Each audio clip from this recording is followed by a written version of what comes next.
up, Pom-Pom? Just got a message from the Xianzhou Luofu. Looks like it'll conflict with our original schedule.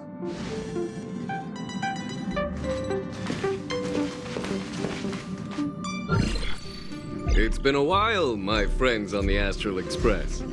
How's your trailblazing expedition going? Soon, the Xianzhou Luofu will be holding the Luminary Wardance. Those who have aided the Luofu in overcoming the crisis are cherished allies of the Xianzhou. Thus, on behalf of the Seat of Divine Foresight, I'm extending an invitation to attend the ceremony. Your presence would be greatly appreciated.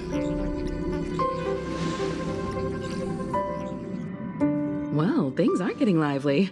We've barely recovered from the family's Charmony Festival, and we're already being invited to another special event.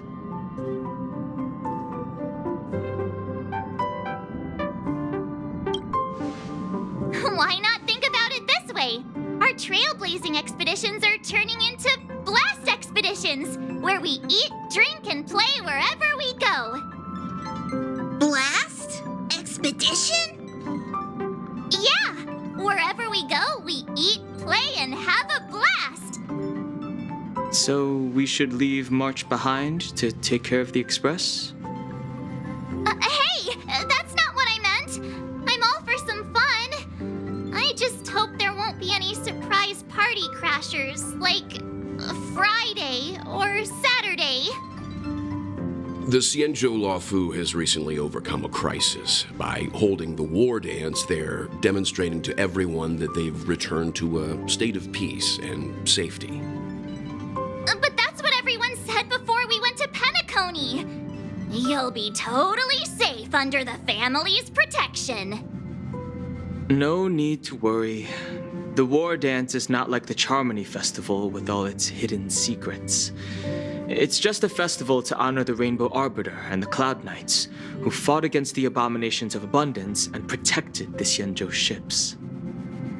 Aside from star skiff performances, it's mostly martial contests. Nothing too different from the Taiki and Roboball contest we've seen before. What do you think, Himiko? Since we've accepted Miss Black Swan's proposal, we should probably head to Amphorius for refueling. There's certainly no rush. This trailblazing expedition is quite unique, and the Express needs to be fully stocked and prepared before moving on to the next stop. With Madame Herta's help, I was planning to deliver some Leviathan fossils from Kalinga Abyss to Ron May, member 81 of the Genius Society. It could earn us some favors before we set off.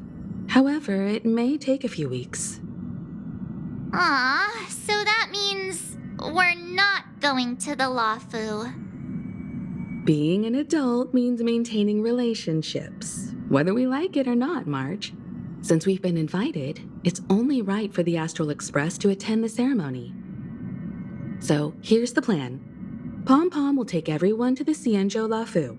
Mr. Yang and I will meet up with Ron May and fulfill our promise. Meanwhile, you, March, and Don Hung will represent the Express and attend the war dance. What do you two think?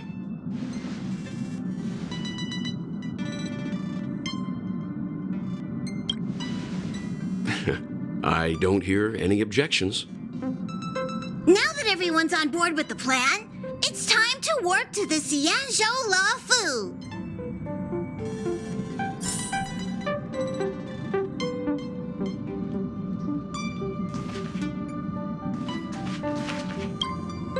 Kalinga Abyss.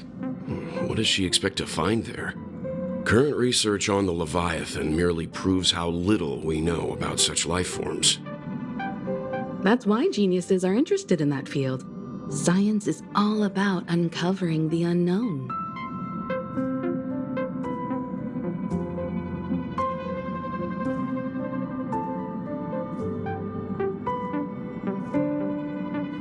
Don't miss us too much. If I stumble upon some cool Leviathan fossils, I'll bring a few back as souvenirs for you.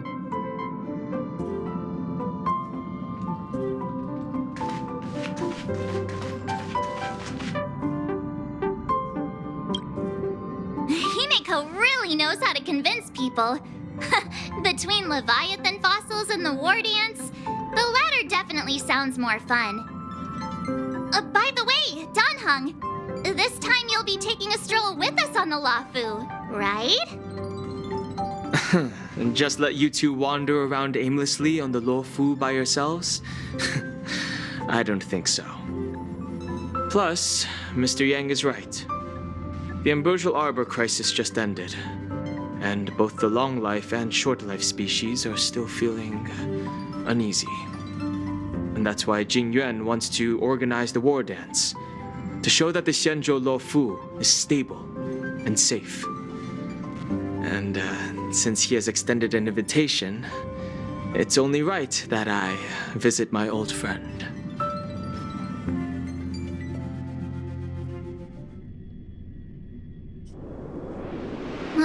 Coming back to this place brings back so many memories, you know?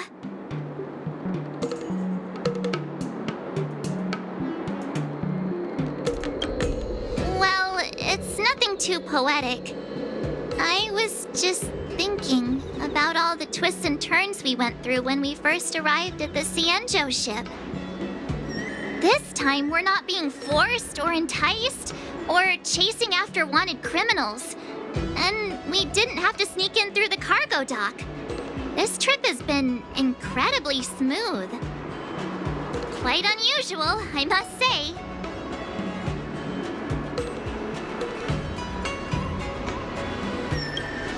Such is the fate of us nameless, I suppose.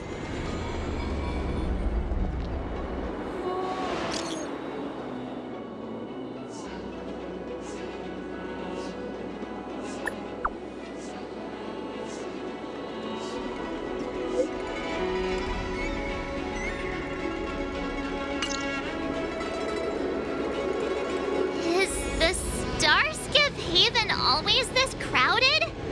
Oh, there's so many people here. I can barely hear anything. Yanqing said General Jing Yuan sent him to welcome us, but where is he? Let's wait for him in front of the loom. It's the most prominent landmark on the dock. Hey, you guys! Hold on a moment. Did they just call us? Look at their outfits. They're from Penacony, right? Are you familiar with the Xianzhou Luofu? We know a little bit about it. What do you need? We're from Penacony. Maybe you've heard of it. We came to this ship to gather interesting materials for making dream bubbles. Oh, we just left there. Oh, talk about coincidence. That's great. Do you know any must-see attractions on the Luofu?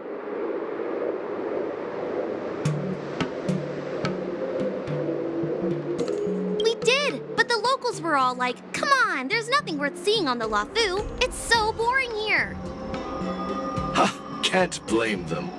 If someone asked me what's there to see on Penacony, I'd probably struggle to answer too. That's why we're asking fellow tourists. Most of the tourists around at the moment are here to attend the war dance. And that's why we're here too. Yeah, we know about that ceremony. But isn't the fighting ring still closed? I've heard the ring was actually converted from a huge decommissioned Luofu fighter jet. No doubt about it. It's a massive fighter jet. It's got to be larger than a civilian starskiff. But for now, all we can do is wait until the war dance starts in a few weeks before we can board it. We've still got work to do, so we can't just sit around waiting for it to start. That's why we're asking you about some must-see attractions. We're looking for unique experiences that you won't find on Penacony. Our clients love these kinds of dream bubbles the most. You're the expert here. Give them some suggestions.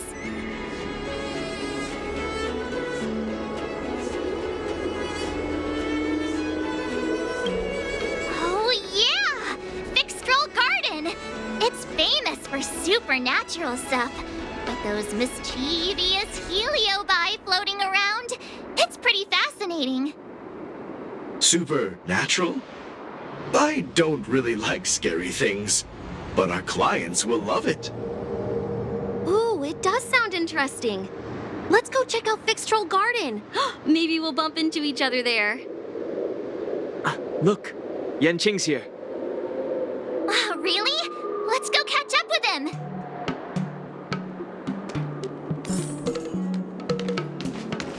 Quite a different experience looking down on Starscape. There you are!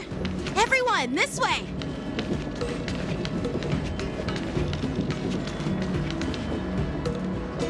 Hey, everyone! It's been a while. Well, it doesn't feel like it's been that long since we last saw you. But, Yanqing, are you? What's up, Miss March? They say kids grow up really fast. Yanqing, are you a little bit taller than before? We've only been away for a few months.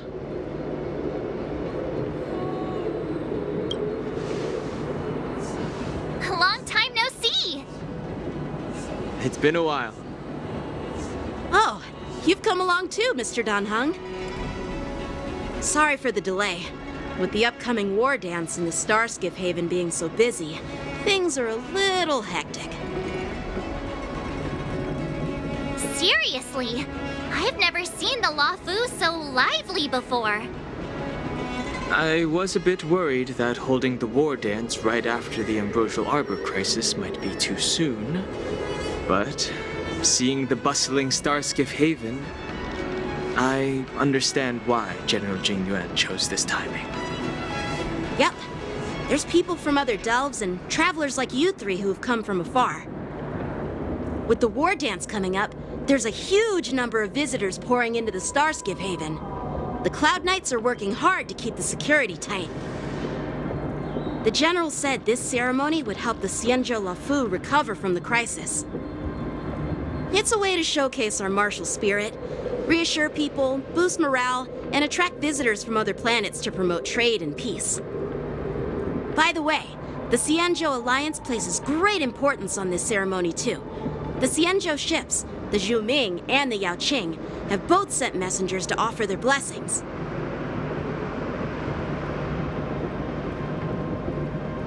Yeah, I wonder if you've heard of it. It's known as the Star Forge, and it's responsible for providing more than half of the Cloud Knight's armaments. The Xianzhou Zhuming boasts skilled craftsmasters, and General Huayan is a top-notch craftsman himself. If only I could get a sword forged by him, I'd be on Cloud 9. By the way, Yanqing, where are we headed next? I'm sorry for talking your ear off. The General wants to catch up with you at the Palace of Astrum. He's been eager to hear about how the Express has been doing. It's funny how he tries to act all mature, but whenever it comes to something he's interested in, you can really see his childish side.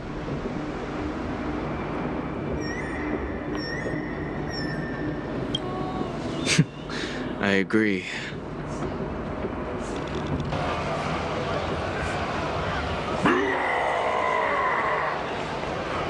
All units, assemble quickly! Get ready to protect the crowd! I just mentioned security, and now all of a sudden something's gone wrong. Excuse me, I need to go check out the situation.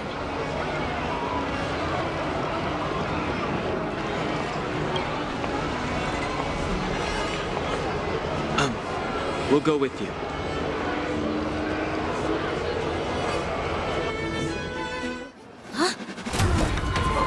Watch out for this!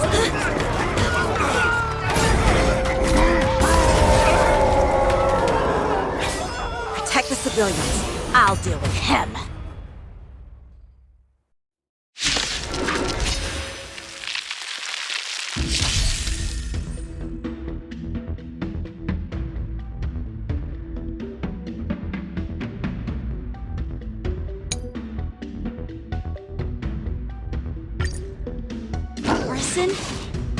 Why are there Boris in here? This ends now.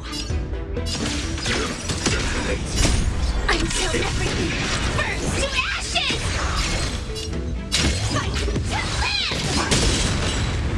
gonna get messed up? My friends?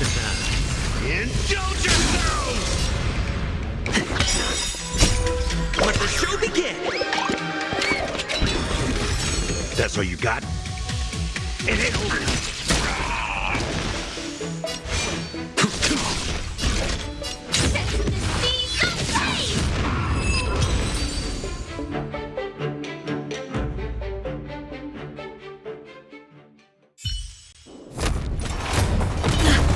Not good.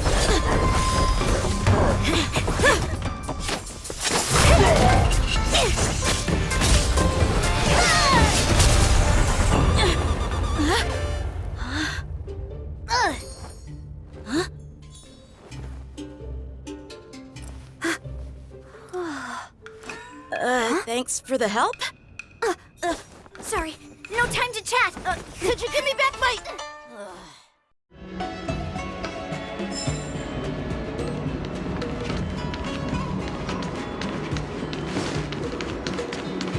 Wait, my sword!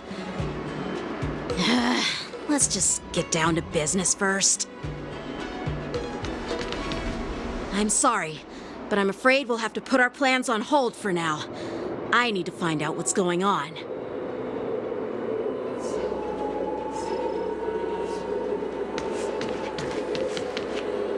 While we appreciate your rescue, my Xianzhou friends, don't you think it's a bit too much to detain us and our cargo? Sorry, but we've been ordered to detain you and your cargo for inspection until we figure out the source of the attack. Once we're done with the formalities, we'll let you and your cargo go. But this shipment isn't even meant for the Luofu, and it's IPC's patented technology. Who do you think you are to conduct an inspection? According to the protocol, all cargo arriving on the Luofu must go through inspection. But we didn't officially enter your dock at all. We just sought refuge in your dock because we were attacked by the Borisons. Looks like this argument could go on forever. Let's not get involved in a heated dispute that won't lead to a resolution.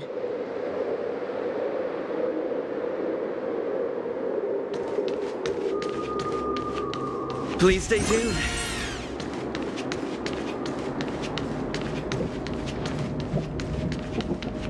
Who's in charge here? I need some answers. It's my fault. We let our guard down for a moment. I take full responsibility. With the war dance approaching, safety should be a top priority. Now, tell me, how did Borisin prisoners end up in Starskiff Haven? According to the protocol, Borisin prisoners should be held on a starskiff and taken directly to the Shackling Prison under strict supervision without ever touching the ground. Who allowed a prisoner transport ship to dock at the passenger terminal? Please don't blame this captain. This incident involves the Zhu Ming's diplomatic vessel. Who are you? I'm Lu Jun, an officer of the Patrol Defense Squad. Thank you for your help, Lieutenant Yanqing. The situation unfolded rapidly and it shouldn't be held against the captain. Here's what happened. An IPC transport ship was attacked by the Borisin just before arriving, and the Zhu Ming's diplomatic vessel came to the rescue. They fought off the Borisin pirates and imprisoned them on their ship. So, an IPC ship was attacked by the Borisin near the Luofu, and the Zhu Ming envoys saved them? Sounds complicated. Honestly, it gives me a headache too. The Zhu Ming diplomatic ship, adhering to standard procedure, docked at the passenger terminal to hand these criminals over to the Luofu. You know, with all the outsiders flooding onto the Luofu, the Starskiff lanes are under immense pressure. The Borisin desperados decided to put up a fight before the prisoner transport Starskiff could get there. And that's what you just witnessed. We'll make sure these prisoners are sent to the Shackling Prison as soon as possible. I see. It's an unusual situation indeed. I'll report it to the Security Department of the Realm Keeping Commission and ask for their cooperation in handling the aftermath. maybe I should gather more details from others so that the Seed of Divine Foresight can have a better understanding of the situation.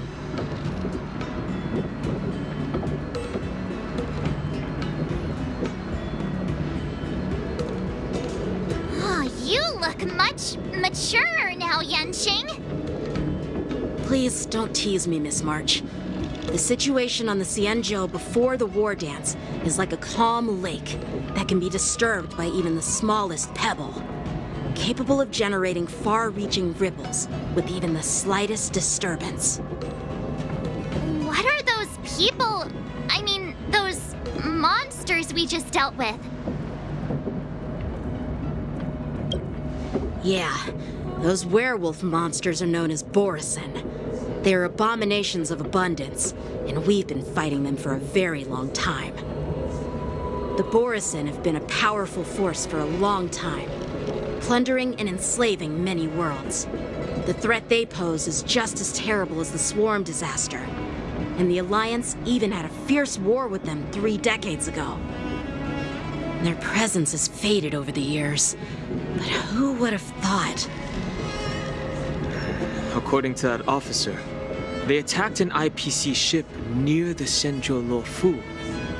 Such a brazen attack seems quite unusual to me. Yeah, that's what I find strange too. It seems like the IPC and the Borisin have some serious grudges. Well, enough with the chit-chat. The General wants me to take you to the Palace of Astrum. I'd love to chit-chat a little longer, but there are some things that can't be left unchecked. Is it a serious matter? Maybe you'll need our help in hunting down the Borisin? Thank you, but it's no big deal. By the way, that young lady who just appeared, she took my sword. I'm thinking of filing a lost property report at the Realm Keeping Commission to see if I can get it back. I doubt she did it on purpose.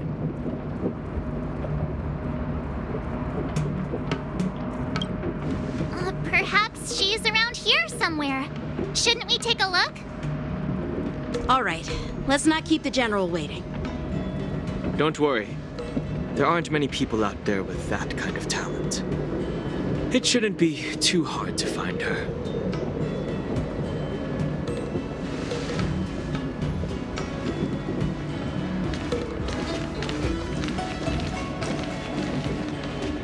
There sure are a lot of troublemakers around.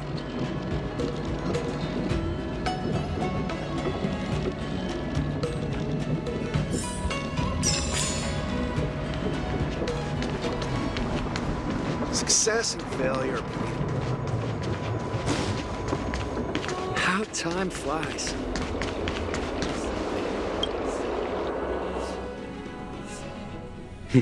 It's been a long journey, Elder Huayan. Thank you for your presence. Don't mention it. Thank you for taking the time to welcome me.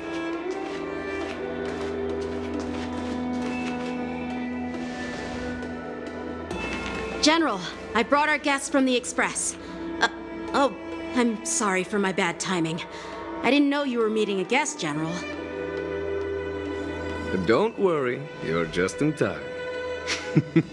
It's been a while, my friends from the Astral Express.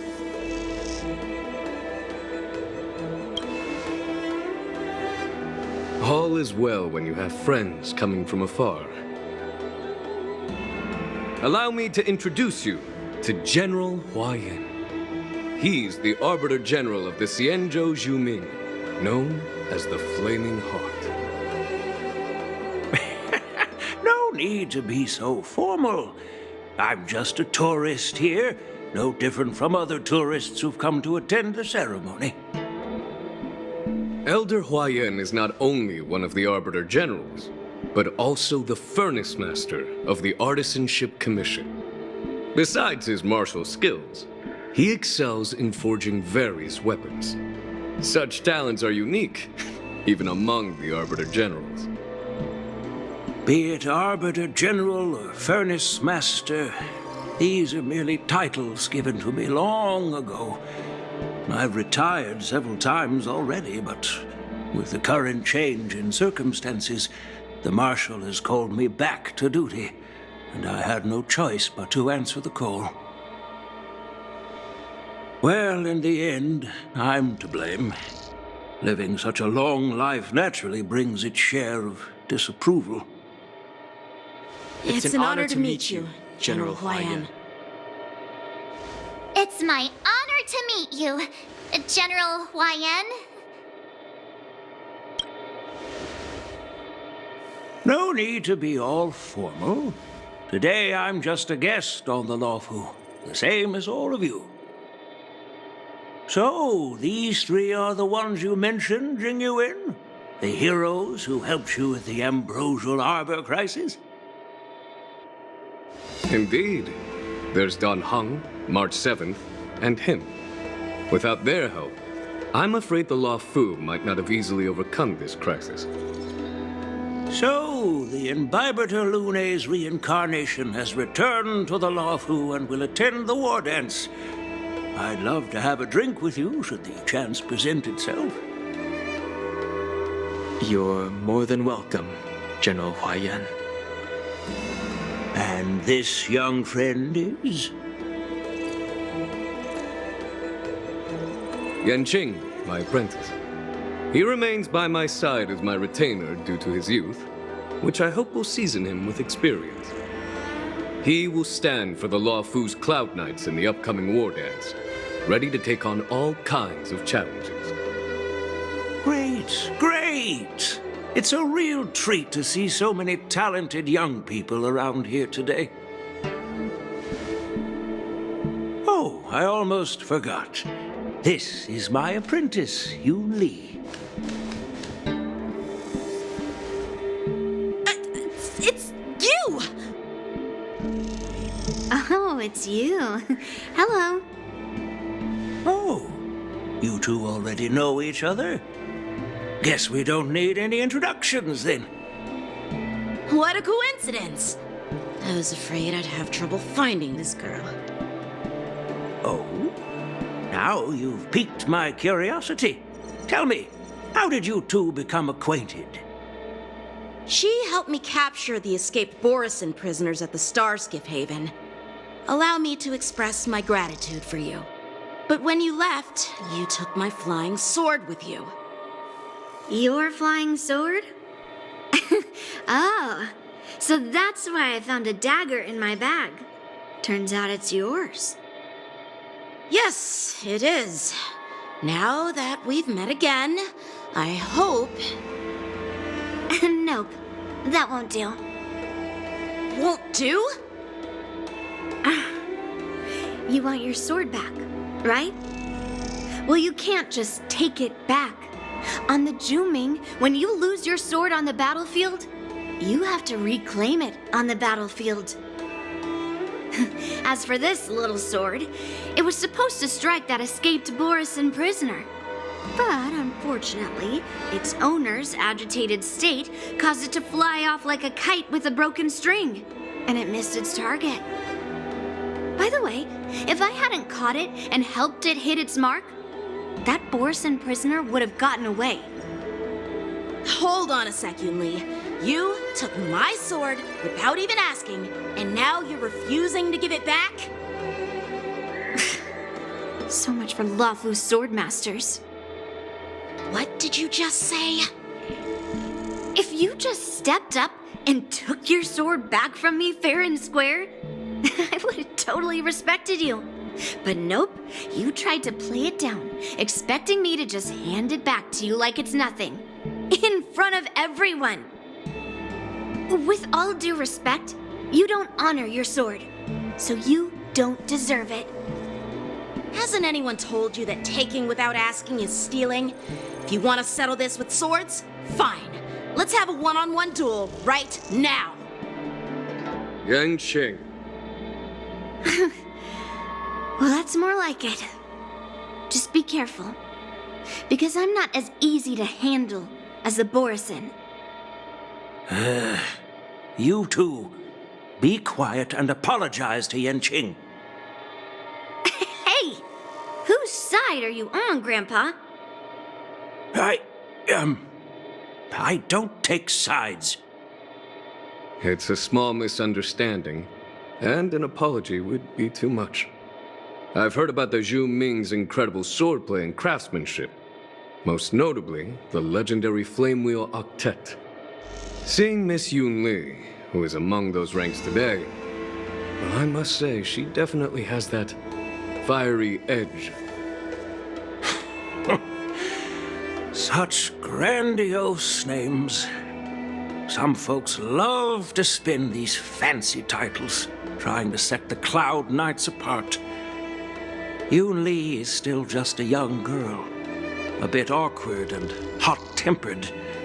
So please forgive her if she's being rude. Well, everyone, Elder Huayan and I have some business to discuss. For now, Yang Qing, why don't you entertain our guests and take Miss Yun Li to the inn? I'll find another chance to talk with you all. I'd like to express my gratitude to the Astral Express for helping the Luofu during the crisis. That's so kind of you. I mean, you've already thanked us so many times. Please forgive me for coming at an inconvenient time. You needn't apologize, General Huayan. All right, Yun Li. Take this opportunity to clear things up with Yanqing. Yeah. It's better to make friends than enemies. But I won't be heading to the inn just yet. I want to visit Lingsha. She just arrived in the Luofu and could use some help settling in. Yang Qing, once you've helped our guests get settled, go to the Artisanship Commission for me. I've heard about the attack and the detainment of the IPC ship. Qingzhou sent word that the IPC members are protesting and wish to have their cargo back. See if you can calm them down. Don't get aggressive. Just make it clear that the Xianzhou Luofu has no intention of violating their rights. I'm on it.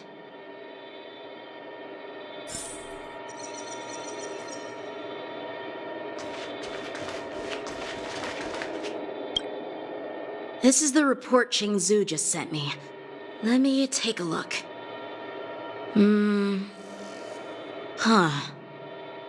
Looks like the General has given me a tough challenge. He wants me to try and help put the IPC's mind at ease. Well, it's not exactly a test. As Cloud Knight officers, we not only learn the art of war and martial arts, but also occasionally have to handle diplomatic disputes. It's just, talking things out isn't as straightforward as duking it out with weapons on the battlefield. This is especially true when you're up against the IPC, with their non-stop corporate babble. Well, let's not worry about that for now. Shall I take you to the inn?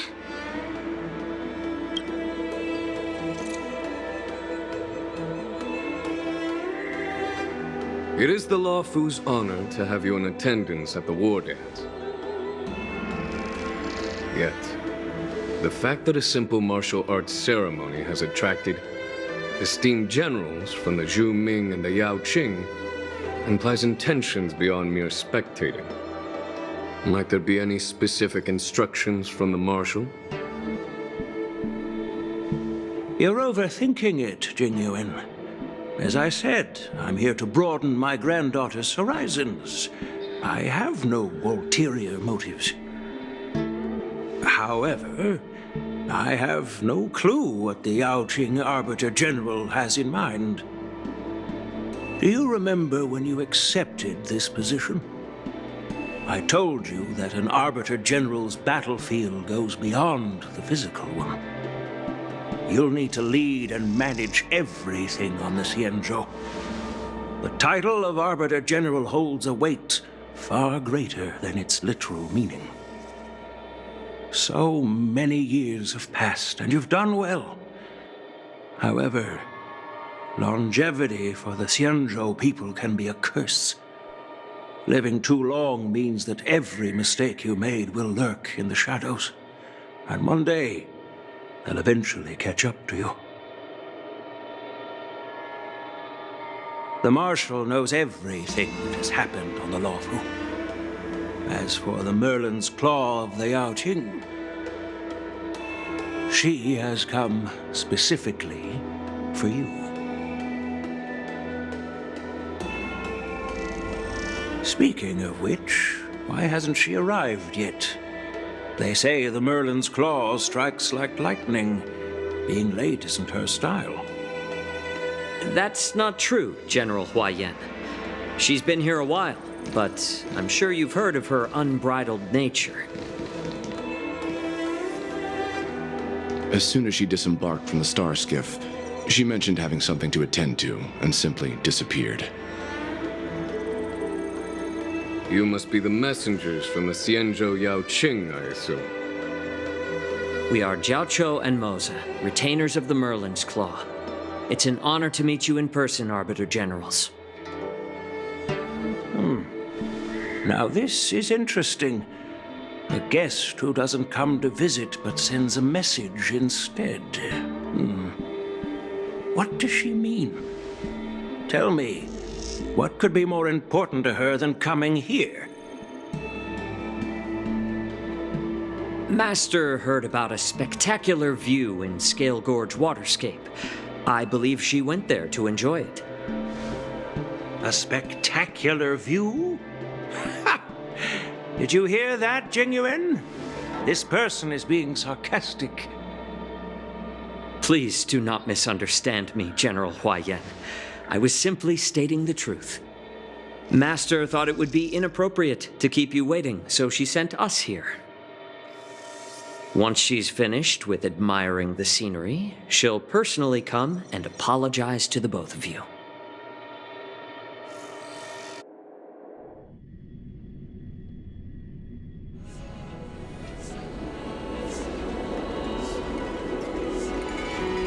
Drat!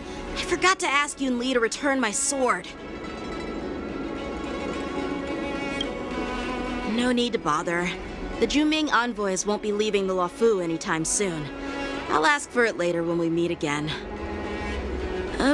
By the way, I don't know if it's just me, but the general seemed a little reserved. Could it be because of Elder Huaiyan's visit? Reserved? Really? Maybe I'm just overthinking things. No, you're not. When I entered the Palace of Astrum, I realized that the messenger from the Xianzhou Juming was actually the Arbiter General himself. So, the messenger from the Xianzhou Yaoqing must be the Merlin's Claw herself, I presume. That's right. Well, that's what makes this entire thing so unusual. What's so unusual about it? They simply received an invitation from Jingyuan. Just like the crew, right? The war dance is just a small festival. And now we have 2 Arbiter Generals from other Xianzhou ships here. I'm afraid they're here for something more. Maybe they've come to hold Jingyuan accountable for the Ambrosial Arbor crisis? Hold him accountable? Come on! Didn't the Luofu fall victim to the disciples of Sanctus Medicus and the Antimatter Legion? Why would they blame the victim? Donshu's rebellion and Ventilia's scheming are merely one side of the story to the other Arbiter Generals of the Alliance. Only a single piece of incontrovertible evidence remains, creating an endless source of potential complications. The Ambrosial Arbor. Yes. It's undeniable that the plague mark, which was subdued by the Xianzhou Luofu, has resurfaced. But was it really a conspiracy instigated by the Antimatter Legion? Or does it indicate a traitorous intent from within the Luofu, implicating Jingyuan himself? Once the spark of suspicion is kindled, it proves hard to extinguish. The General must have had that in mind when he invited us to attend the war dance. What was I thinking? Seriously, here I was looking forward to a carefree and enjoyable trip, But it seems wherever we go, drama is just around the corner. Aw, I was so excited. I thought those Arbiter Generals were just here to see the ceremony. By the way, I heard that an alchemist from the Juming diplomatic ship has arrived, and rumors say that she's to be the new Cauldron Master of the Alchemy Commission on the Luofu. An alchemist from the Juming serving as the Cauldron Master on the Luofu? While it's not unheard of, the timing itself... Thanks to your words, Mr. Danheng. Now I finally see the underlying tensions. The General is under tremendous pressure right now, but I was completely oblivious to his troubles. How naive of me. Come on, don't think like that. Leave the adult matters to the adults. Even if you wanted to do something for the General, it's not like you can do anything. Did I say something wrong? Again? Miss March is right. I don't have the skills to share the General's burdens at the moment. Still, I'll do my best to follow his instructions. Let's go. Once I've taken you to your accommodations, I need to go to the Artisanship Commission to handle the IPC's protest. He looks like he has a lot on his mind. We can't just let him go alone. Why don't we accompany you to the Artisanship Commission? This is too much trouble. While I appreciate your kindness, dealing with the IPC's workers could be tricky. I'm afraid this will cause trouble for the Express. No worries. We're pretty experienced in dealing with the IPC. You've heard of the 10 Stone Hearts? We've dealt with quite a few of them, right?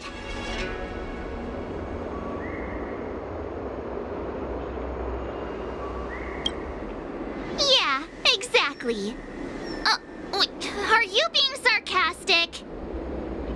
Well, since you're willing to help, I won't decline your kindness. Let's head to the Artisanship Commission and meet them.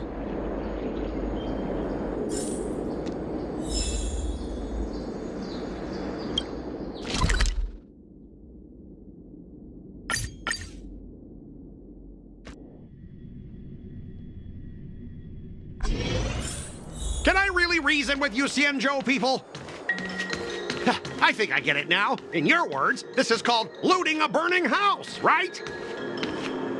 But I am trying to reason with you here.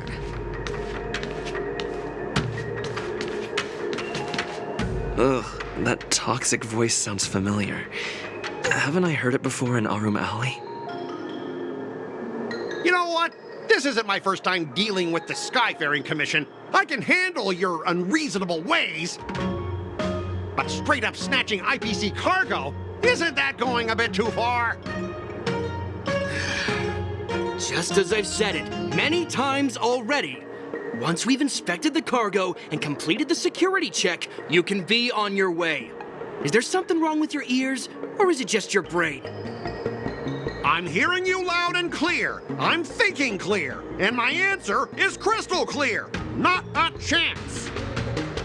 Keep detaining my cargo and I'll file a complaint directly with your general. Don't think you can possibly convince me. Huh? Why are you here? Staying on the Xianzhou, are you? What terrible luck. Wherever you go, disasters aren't far behind. Aren't you the guest from the Astral Express? What brings you and Yanqing to the Artisanship Commission? Trouble caused by the IPC? I'd say it's caused by the Skyfaring Commission. Looks like you've met this IPC worker before. I'm not sure if that's a good or a bad thing. I was sent here to deal with the IPC protest, Miss Shikui. What's going on here? As you know, this IPC transport ship was attacked by the Borisin and rescued by the Juming's diplomatic ship. Then the Cloud Knights were instructed to bring it back to the dock for repairs and inspections. And this is Mr. Scott, the person in charge of this transport ship. So, you're Scott. I've heard him mention you. Weren't you kicked off the Luofu before? Why did you come back? Like I wanted to come back. I thought I'd just dock at the harbor for repairs and leave this forsaken place for good. Little did I know, as soon as the ship entered the harbor, a bunch of Cloud Knights showed up and snatched all our cargo from the hold. What do you mean by snatched? I've told you 1,000,000 times. It's a security check. Then why did you bring the cargo to the Artisanship Commission? You even brought in some shady craftsmen. It's obvious you're trying to steal the IPC's patented technology. Listen here. Firstly, the Skyfaring Commission detected dangerous items that could possibly be weapons in your cargo hold. That's why they called me here, to double-check. Secondly, where the heck did you get the idea that I'm a shady craftsman? Even if there are dangerous items, what do they have to do with you? It's not even being shipped to the Luofu. We'll just fix the ship and be on our way. We won't unload our cargo here. But you'll have to stay in the port for several days before your ship is repaired and you can take off again. How can we just leave unchecked items sitting here? I understand, but we don't need to disassemble the cargo if it's just a security check, right? In most cases, we don't. However, our scans discovered that the cargo doesn't only contain machinery, but also some substance that resembles biological tissue. Biological tissue? Does this crate contain living things? I'm afraid we'll need to wait for the Alchemy Commission for further confirmation. In any case, according to our regulations, we need to unseal one of the crates for further examination. But this IPC specialist has been hindering us on the grounds of patent secrecy. The Alliance's regulations on biological products are very strict. Without further inspection, there is no way for the Skyfaring Commission to release the cargo. Oh, really? Fine. If anyone lays a finger on that shipment, they'll have me to deal with. It doesn't matter if it's mechanical or biological. It's none of your business. I'm filing a complaint against the Skyfaring Commission's ridiculous regulations. This Mr. Scott seems stubborn and difficult to persuade. Honestly, I really don't want to have a vicious confrontation with the IPC.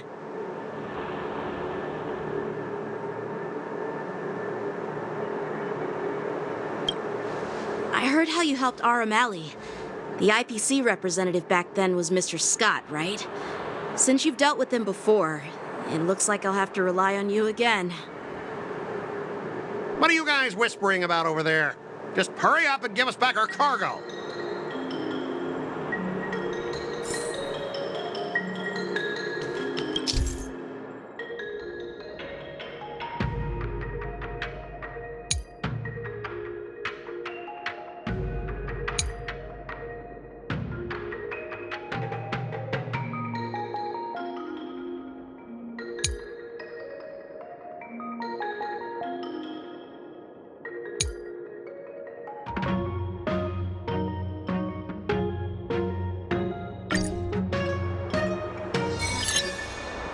As I recall, this guy won't listen to reason and can only be persuaded with intimidation.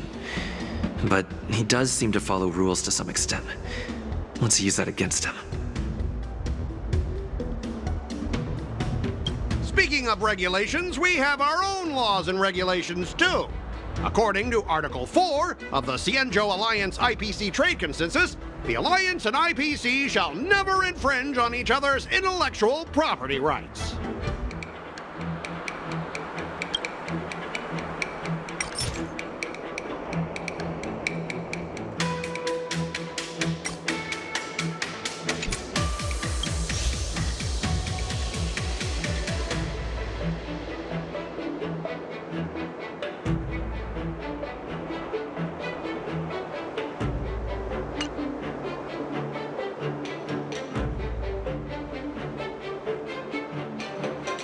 The Alliance can sign a non-disclosure agreement with you. That way, you won't have to worry about any infringements, right? We can sign a mutually acceptable non-disclosure agreement in accordance with the IPC's rules. Well, that makes sense, but how can we trust you to honor the terms? Even if we set aside the secrecy of intellectual property, these prototypes built by the Intelligentsia Guild are incredibly valuable, beyond your wildest imagination. If anything goes wrong, you won't be able to pay for it even with your lives.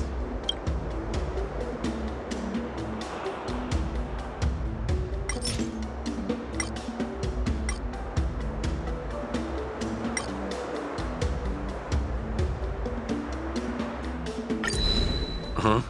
Your logic is too confusing for anyone to follow. Maybe you should learn the art of communication from a monkey before you continue spouting nonsense.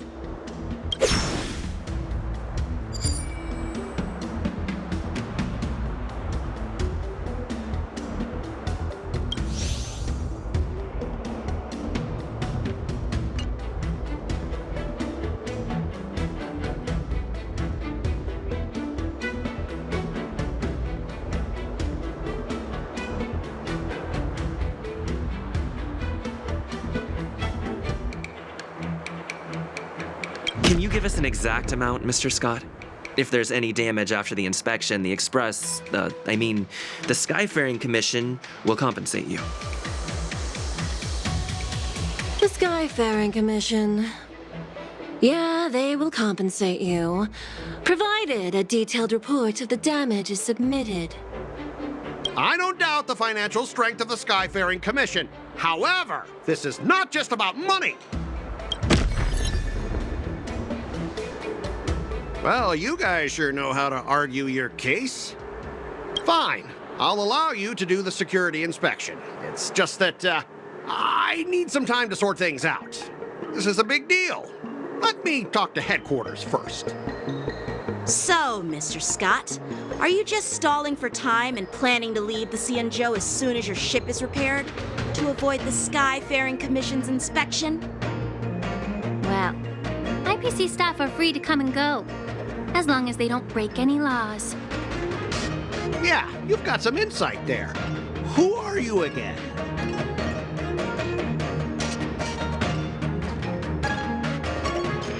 Allow me to introduce myself.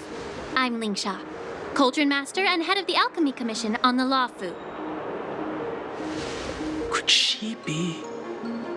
Yeah, she's the new Cauldron Master assigned here from the Xianzhou Zhuming. I received a report from the Artisanship Commission about cargo containing samples of unknown organisms. It said they needed help from the Alchemy Commission. I had nothing better to do, so I came myself. It's fine, Mr. Scott. If you really don't want your cargo to be inspected, it doesn't matter. It doesn't matter? How can you say that? Why are you being so nice all of a sudden? Well, since you're not going to check it, I'll take this crate and be on my way. Is that okay with everyone? Yeah, sure. Why should I object? Not only this sample, but all the goods on the transport ship are yours to keep. Like I said, we won't inspect them. Wait a minute!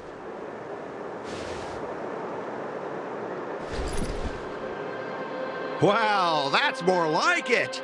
If only the young displayed a more reasonable attitude, we could have sidestepped that altercation just now. Our ship will leave in a few days once the engines are repaired. Your ship can leave whenever you want, but I'm afraid I can't say the same for your cargo.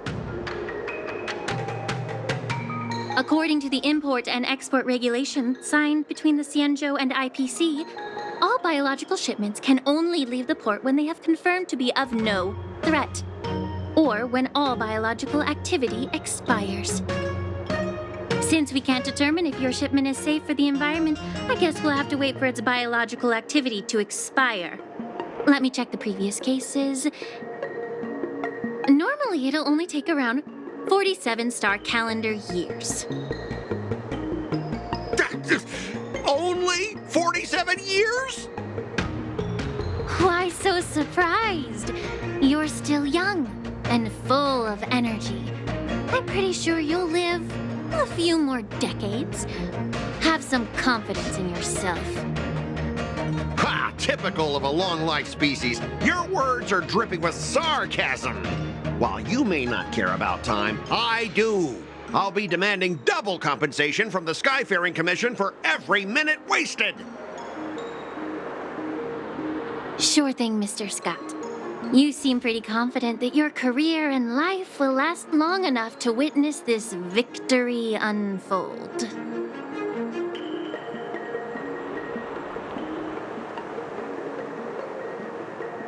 Step aside, guys. Let them do the inspection. But, Mr. Scott... Come on, we're already in enough trouble. Just let them do the security inspection. And if needed, I can always grovel before the Intelligentsia Guild later. I'm just using my head for what it's apparently good for, right?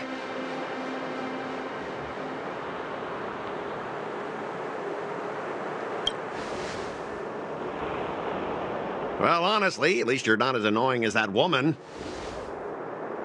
Just get on with the inspection.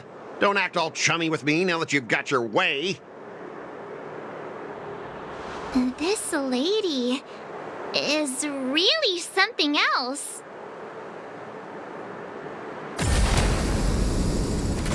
Is this the IPC product?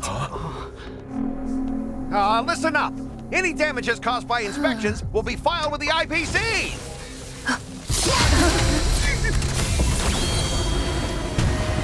Turn it off!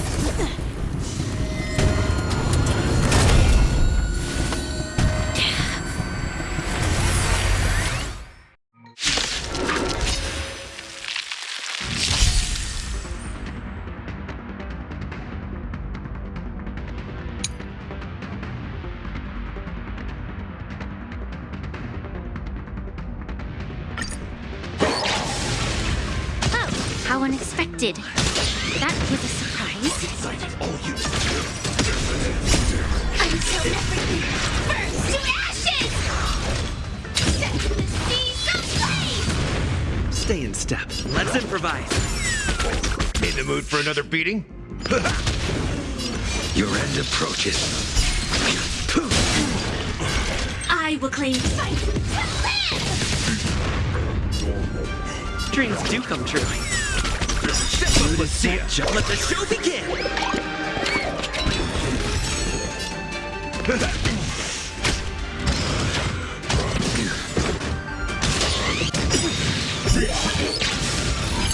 Fail to center. Try psychic, my friend. Indulge yourselves! Set to the sea, some A blade knows no mercy. That paradise, savor it for me. Did the rhythm get messed up? Let's improvise.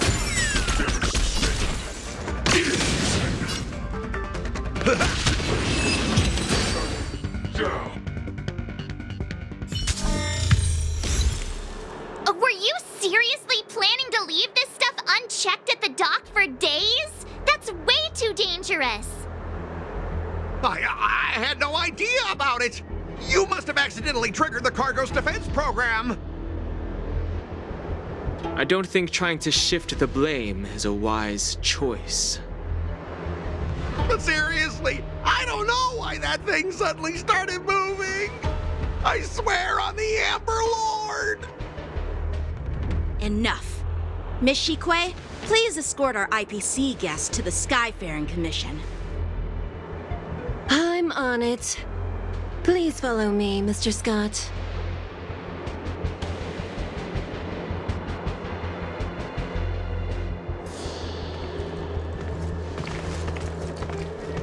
Gentlemen, our preliminary inspection shows that there is indeed hidden biological tissues inside, just like the craftsman feared.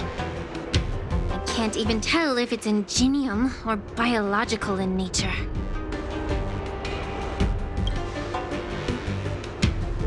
The core of this device is what they call wetware in industry slang. To put it simply, this machine operates with a kind of biological nerve as its control center. I'll take some samples for the alchemist to analyze and figure out where the biological tissue comes from. Why would the Intelligentsia Guild use such unethical technology? Perhaps they're trying to create a new weapon? Whatever the reason is, it's probably why the Borisin attacked the ship. No wonder the IPC were trying to obstruct our inspection. I'll contact the Ten Lords Commission and ask the judges to come and give their final verdict on this. According to our rules, all prisoners and weapons involving dangerous creatures must be taken to the Shackling Prison for further sentencing. After all, it's the safest place on the Luofu. As for you, Mr. Craftsman, please go with the Cloud Knights and explain the situation to the judge.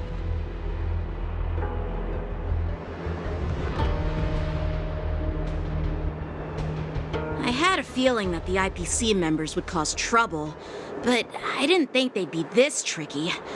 Thanks for your help, Miss Lingsha. I should thank you for saving my life.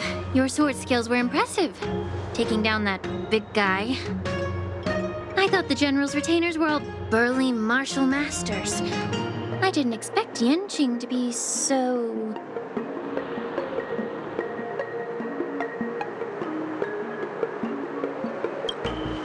Yeah, exactly.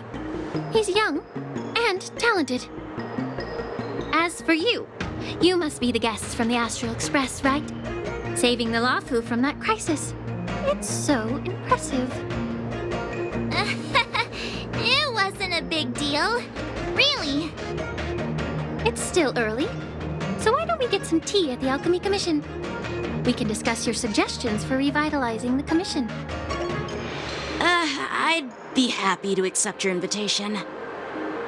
And you three are coming too, right?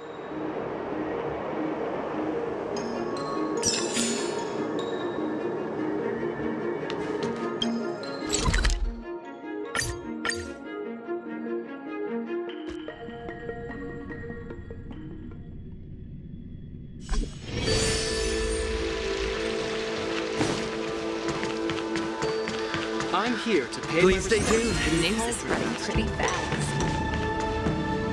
All these years, and the view at the Alchemy Commission hasn't changed a bit.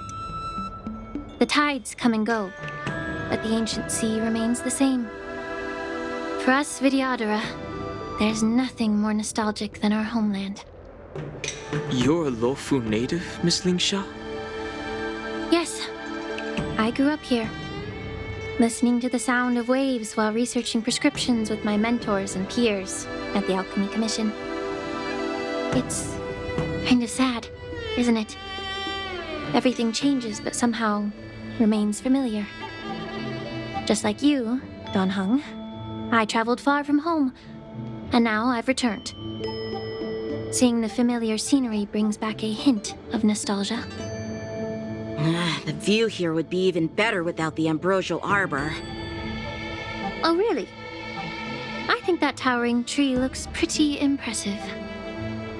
Even if it's impressive, it's a plague mark. The Xianzhou have been fighting abominations for thousands of years. And now that the ambrosial arbor has been reborn, it's only natural for everyone to feel uneasy. Well, once a seed is planted, no matter how long it takes, it'll eventually sprout and bear fruit. In my humble opinion, the rebirth of the ambrosial arbor and the resurgence of the disciples of Sanctus Medicus were inevitable. The seed was already planted when the ancestors of the Xianzhou sought immortality.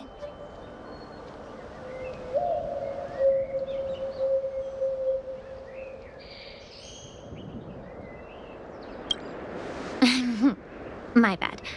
Well, since you went through the entire ambrosial arbor crisis firsthand, Dan Heng and Lieutenant Yanqing, I'd like to discuss something with you.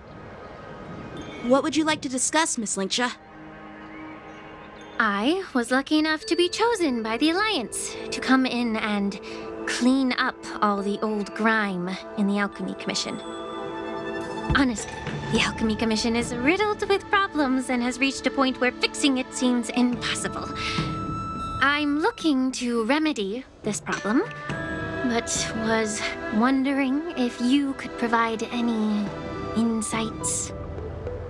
Well, even though I'm a Vidyadharan like you, I'm an outsider, just like my companions here. I can't really say much about a remedy, but I do have a piece of advice, Miss Lingsha. The Vidyadhara and the Alchemy Commission on the Luofu have always been intricately connected. If you cannot distance yourself from these ties, Miss Lingsha, changing the situation within the Alchemy Commission may be quite challenging. I may not know about politics, but I do know that the disciples of Sanctus Medicus have been operating within the Alchemy Commission for years. If you're determined to root them out, maybe you should discuss it with the General. I see. Thank you for your valuable insights.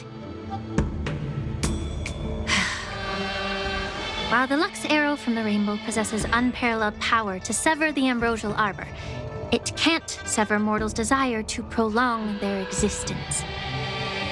Just like how the Cloud Knights can eliminate the remnants of the disciples of Sanctus Medicus, but are unable to calm the hearts and minds of the people within the Alchemy Commission.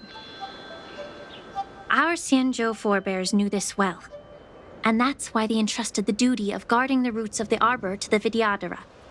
However, the Vidyadhara are still only mortal beings. 30 years ago, my mentor served as Alchemy Commission's Cauldron Master. She recognized the emerging undercurrents and sought to cleanse the source of the disturbance. Unfortunately, even though she was skilled in the art of healing, she didn't understand the human heart or how to eliminate the sickness lurking within the depths of the Alchemy Commission. In the end, she was framed and exiled to the Juming. I was also implicated and had to leave the Luofu. And guess who arbitrated the case and handed down the sentence? None other than General Jing Yuan himself. What? You heard it right. The ones responsible for the corruption in the Alchemy Commission are not just the remnants of the disciples of Sanctus Medicus, but even the Divine Foresight himself.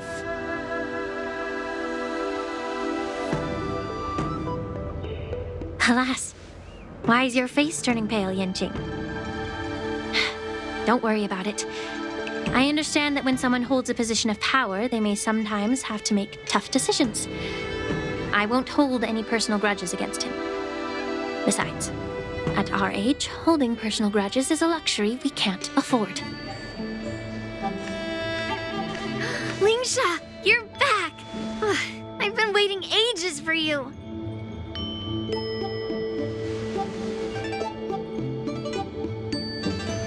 Yunli! Why aren't you with your grandpa? What brings you to the Alchemy Commission? Well, let me take this opportunity to introduce you to Yanqing. What a small world. You stole my sword! Give it back! I see. Let's skip the introduction part then. Why do I keep bumping into you? Are you stalking me or something? Of course not. Unlike you, Miss Yunli, I have important things to take care of. You, on the other hand, seem to have all the time in the world to wander around without returning my sword. Grandpa used to say that a sword reflects its master. I talked to your sword, and it told me that you've been distracted. You hesitate when you should strike, and you struggle to stay calm when your sword is unsheathed. Now that I see you again, I realize your sword was right. It wasn't me who took your sword. It was you who lost focus. Do you really expect me to believe that nonsense? I've been taking it easy on you because you're a guest from the Juming, but you're not taking the hint. Don't people from the Juming know you're supposed to return what you've borrowed? Just look at this flying sword. Even if I gave it back to you now, it'd just be taken away again in a few hours. You know the Cloud Knight saying. A Cloud Knight must never let slip their weapon. Yes? Well, sure. I can give it back to you now. But on the battlefield, that's a whole different story. Flying sword. Fine!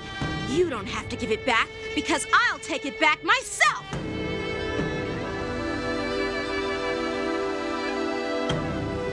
But which general should I call? Between these two, who do you think is tougher? Don't get me wrong, I'm just curious. It is my first day at the Alchemy Commission. A brawl is definitely not how I imagined celebrating it. Well, since you don't approve, I won't draw my sword here. I didn't mean it in that way. Since you've already drawn your swords, you'd be disappointed if you didn't get to test one another, right? I've received reports that the delves near the Alchemy Commission are still infested with abominations. Seems like my predecessors left quite a mess. So, if you two want to determine who's better, why not focus on them instead of each other? Clearing out some abominations? Sounds boring. It's the Cloud Knight's duty to eliminate those abominations. You don't have to ask me twice, Miss Lingsha. I'll help you get rid of them. Oh, you think you're the only one who knows how to behave? If Lingsha needs anything, I'll gladly draw my sword and help her out. It's so heartwarming to see both of you being so sweet and caring. So then, shall we get going?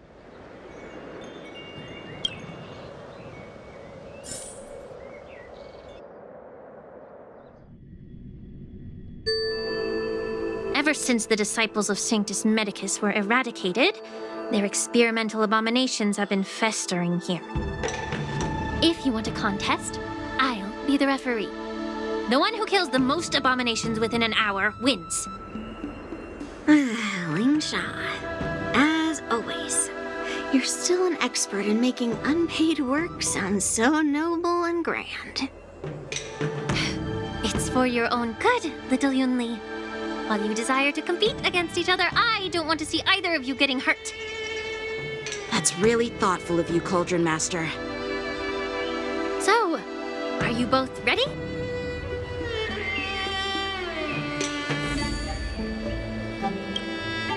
Ugh. Looks like my predecessors left quite a mess. Let me say it again. The one who kills the most abominations within an hour wins. Be careful when you draw your swords, and make sure you don't hurt each other. Can we start now, Lingsha?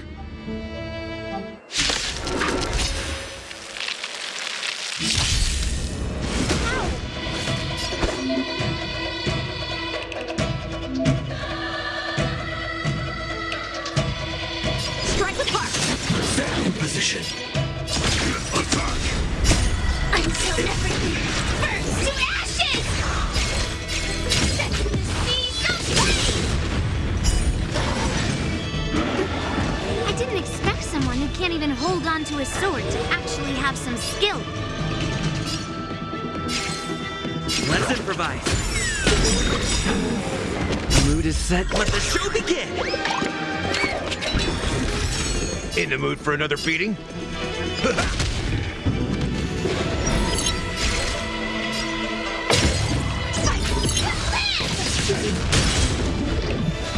A one-time enemy!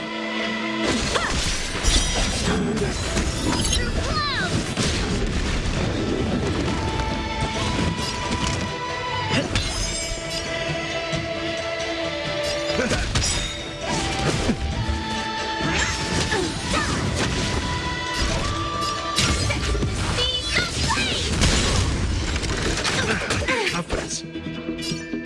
Bladed flight! Slice psychic, my friends. Indulge yourselves!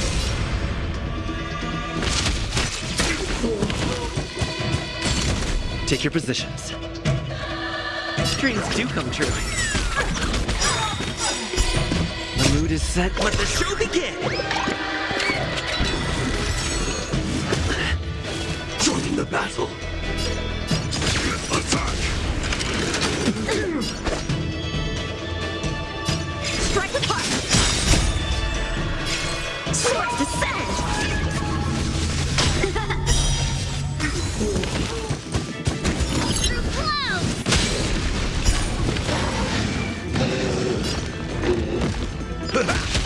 Stand in position.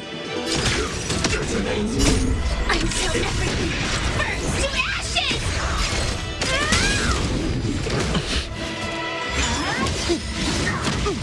Did the rhythm get messed up? Time for swordplay! Blade and fight!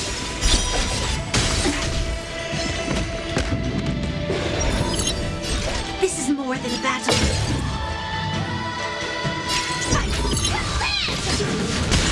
Step up, let's see ya. Nice psychic, my friend. Indulge yourself!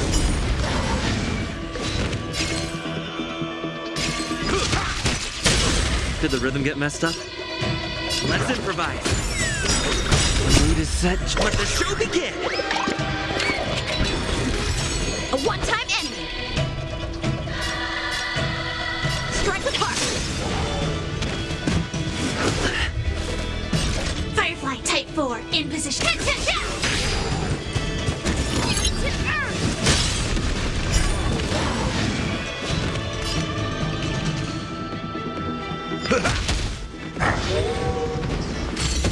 Join the battle. How many can you block? Blade and fight! Practice is over. Swords descend! Take your positions. Dreams do come true. That's what you got? Time for swordplay!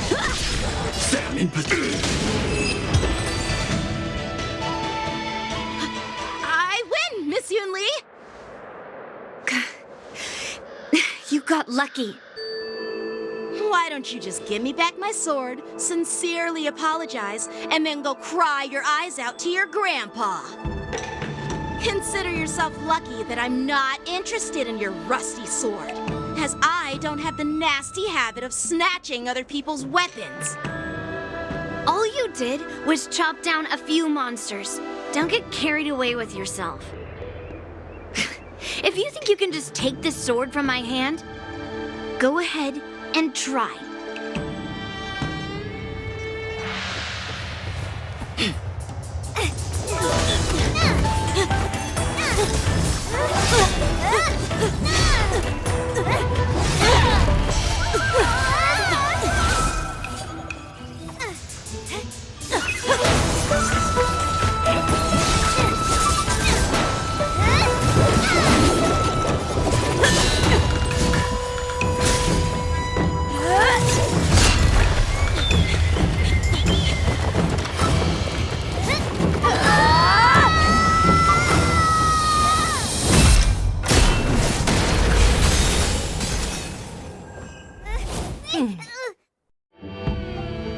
Well fought, my young friends. However, both of you have shortcomings. One of you focuses on dodging and weaving, while the other relies on brute strength, trying to take down targets with a single strike. Who are you? Me? I'm just a patient seeking medicine from the Alchemy Commission. A passerby, if you will.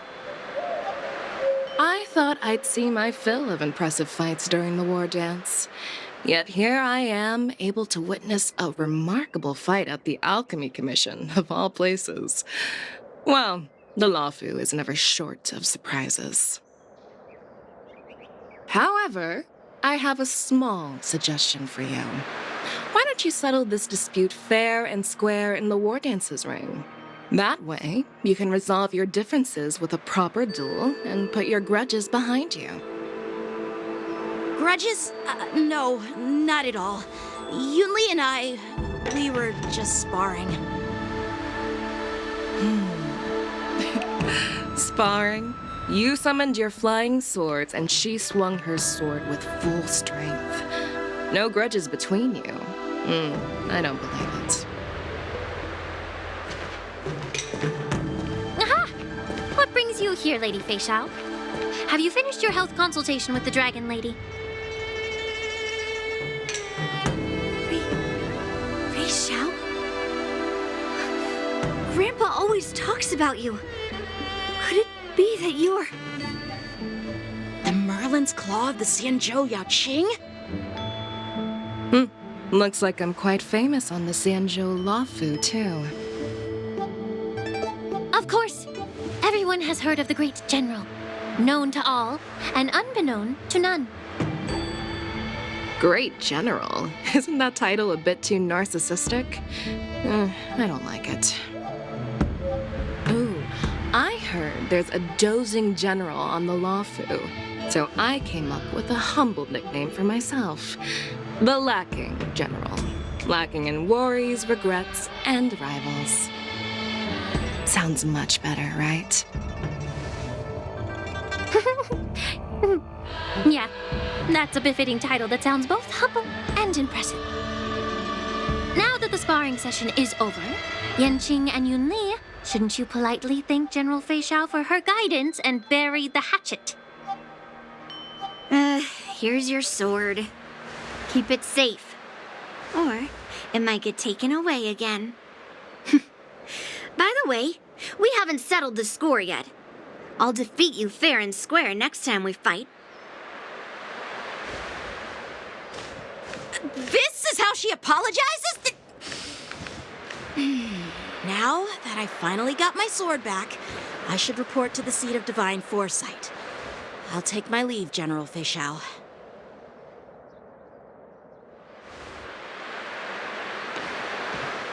Oh, by the way, Miss Lingsha, if you've got some free time, I'd like to invite you to the seat of divine foresight for a chat with General Jing Yuan. I think there's more to those personal grudges you mentioned earlier.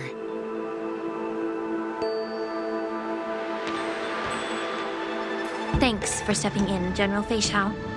Otherwise, I'd have had to knock them out with my incense. Not at all. Just doing what you asked. How about we call it even as payment for the healer lady's consultation? Sorry, but even a general needs to pay their bills. We don't do credit here. And let's not forget, you'd have been waiting decades for a chance to see the Dragon Lady if it weren't for me. Well, you can always send the bill to the seat of divine foresight and say it's for mentoring those kids. After all, it was quite the effort splitting them up. I nearly had to get tough. Now, if you'll excuse me, I need to find a spot and get some fresh air.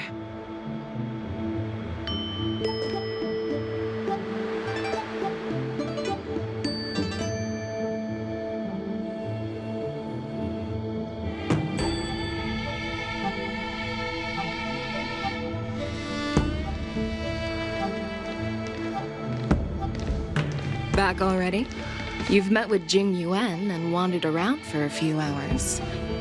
So, what do you think? It appears that the Divine Foresight is using this war dance as a show of strength to convince everyone that the Luofu is prospering after the Ambrosial Arbor crisis. But... I know you're going to say but, right? But... the influx of people attending the war dance is like a breeding ground for disorder and rumors. One wrong move, and the Luofu could be in a world of chaos.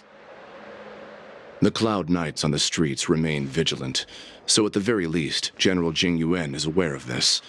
As for other matters, I'm unable to say.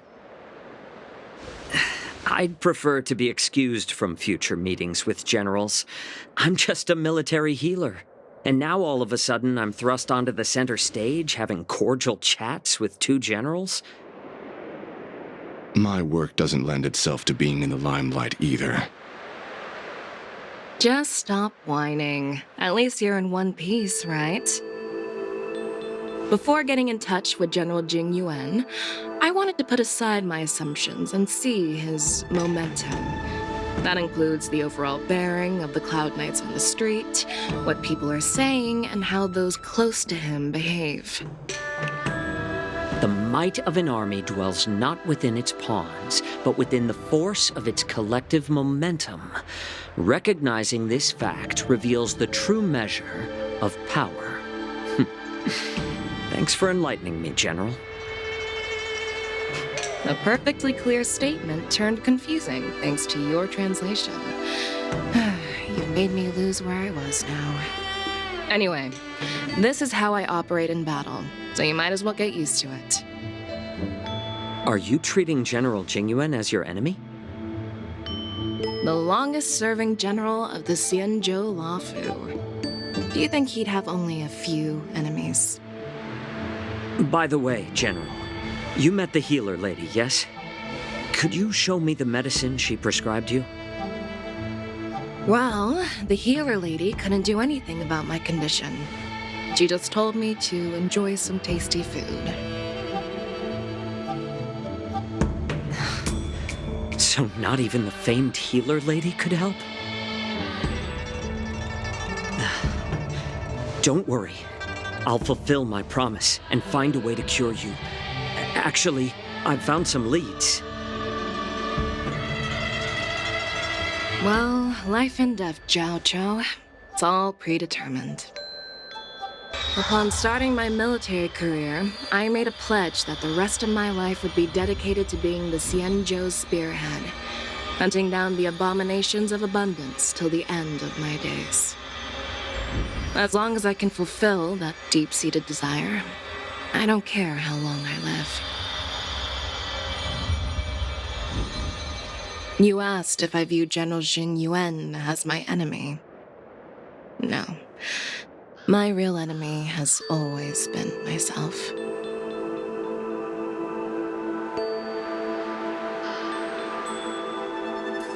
Enjoy some tasty food. So, what's for dinner tonight? Jeez. You really know how to read the room, don't you? You guys figure it out for yourselves. I'm due to catch up with an old war friend I've not seen for quite a long time.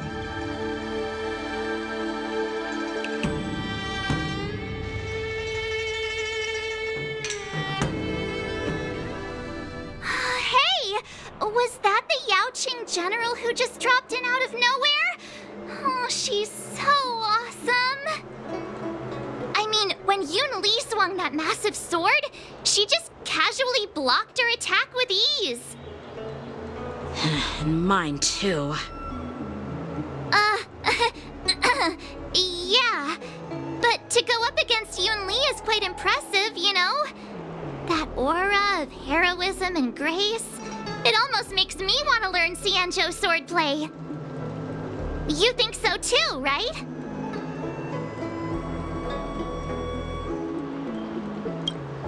I agree. General Fei Xiao is indeed impressive. I was actually hoping you'd give Yanqing some praise. Thanks for the kind words, Miss March. The war dance is coming up, and I've been chosen to represent the Cloud Knights in the ceremony.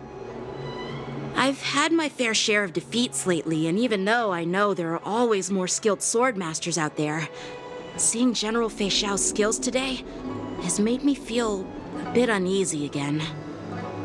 Don't underestimate yourself.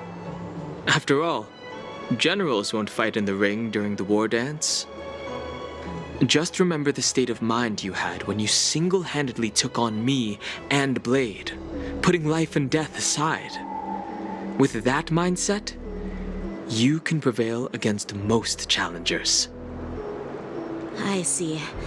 Thanks for the advice, Master Danheng.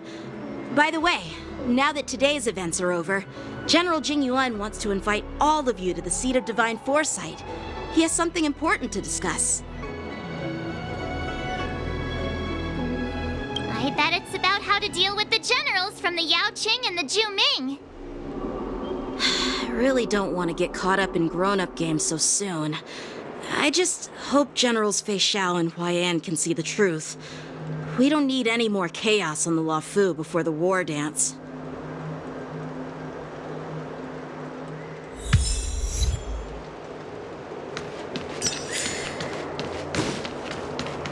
your extractor cleaned or your star skiff serviced? I don't believe in ghosts.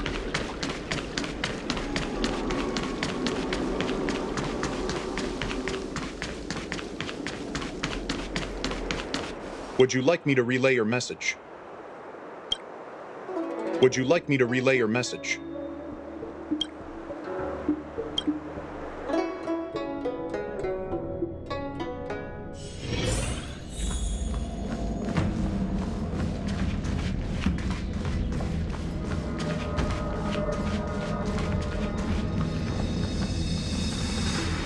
Earlier at the Palace of Astral, I introduced these guests from the Astral Express to you, Elder Huayan. But with all the people around, we only exchanged pleasantries. Now, I'd like to officially introduce them to you. These three braved great dangers, accompanying me into perilous places, defeating the chief culprit Vantilia, and uncovering the conspiracies of the disciples of Sanctus Medicus. If you wish to know more, please, feel free to ask us. Well, I skimmed through the reports about the Arbor's rebirth from the Master Diviner Hu Xuan. She's been summoned to the Yuchui for questioning. There are a lot of doubts within the Alliance about this whole situation. But despite all that, I believe in you. Since you joined the ranks, you have repeatedly achieved remarkable feats. After the High Cloud Quintet each went their separate ways, despite the many criticisms within the Alliance, the Marshal still stood firm against the dissenting voices and entrusted the Luofu to you. Over the years, you've served the Alliance with loyalty and wisdom. You've taken down abominations in Thalassa, rescued the Xianzhou Luofu from a siege, and destroyed the demonic planet summoned by the denizens of abundance. I still remember those battles vividly. There are fools who doubt your loyalty. They're happy to see the divine foresight fail because it gives them some kind of sick satisfaction. They haven't achieved anything of their own, so they feed off the failures of others. But I've seen enough failures in my time, and I want to believe that your loyalty has never wavered.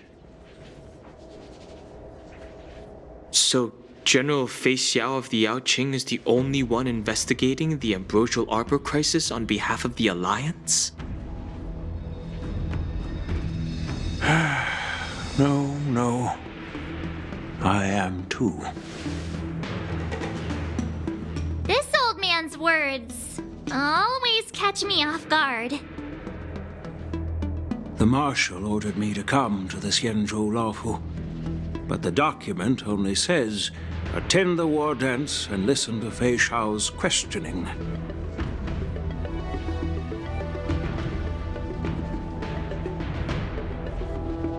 No need for that. You're all important witnesses. The Marshal is well aware of Jing Yuan's purpose in holding the ceremony and understands the situation he is facing. She mentioned it because she believes both issues are important. Thanks for your kindness and sincerity, Elder Huayan. But is it appropriate to tell everyone here about the Marshal's orders?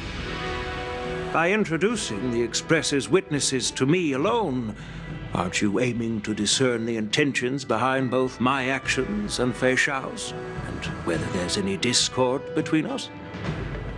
Well, since I'm being open and honest with you, I encourage you young folk to do the same. As for the Ambrosial Arbor crisis, all I need to do is listen. General Fei Xiao will be the one asking the questions. To be honest, I'm more concerned about the timely start of the war dance. Oh, by the way, I've prepared a gift for the war dance.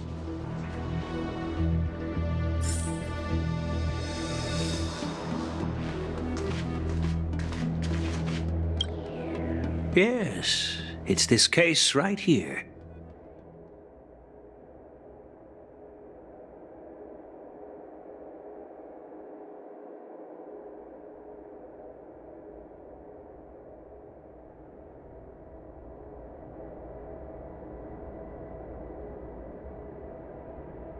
There will be numerous contests and celebrations during the war dance, and the main event will be the Ringmaster's Challenge. The host will dispatch a skilled warrior to take on challengers from all over the cosmos, showcasing the excellent martial arts of the Xianzhou Luofu. When you mentioned that the Astral Express would be attending the ceremony, I thought the High Elder of the Luofu would be the Ringmaster. You humor me, Elder Huayan. The healer lady is just a young lady who knows nothing about martial arts. How can I assign her as the Ringmaster? I'm no match to you when it comes to joking. What's this box for? Why don't you open it, General Huayan? This sword case is intended for the War Dance's award. It's empty now, but in a few days, a precious sword will be delivered and stored inside. I don't mean to boast about our skills, but this sword represents the pinnacle of the Zhuming's craftsmanship. It has a legendary history, full of heroic tales from foreign lands, tales that are too detailed to be summarized in just a few words. Since the delegation delivering the sword hasn't arrived yet, I'll just leave the case here for now. I've been wondering who would be worthy of such a sword. And then it hit me. I can award it to the champion of the Ringmaster's Challenge. The ceremony's champion is sure to be a perfect match for the sword. Moreover, I hear that Yanqing is an excellent swordmaster, and that he will be representing the Luofu as the Ringmaster, so it seems like a perfect gift for him. Thank you for your generosity, Elder Huayan. If you want to give me a sword, just say the word, Grandpa. No need to beat around the bush. You've got confidence, my girl, but I don't think you can best Yanqing. I know you're all about swords, Miss Yunli. It's just a shame that it's the sword that ultimately chooses its rightful master. Yeah, and even if someone gets their hands on such a precious sword, it'll probably end up in someone else's. The outcome of our duel at the Alchemy Commission is still up in the air. Since you're interested, why don't you represent the Xianzhou Juming and challenge me in the ring? That's exactly what I had in mind. Nobody knows who's gonna come out on top. It could be me, could be someone else. It'll probably be me. But whatever happens, it won't be him.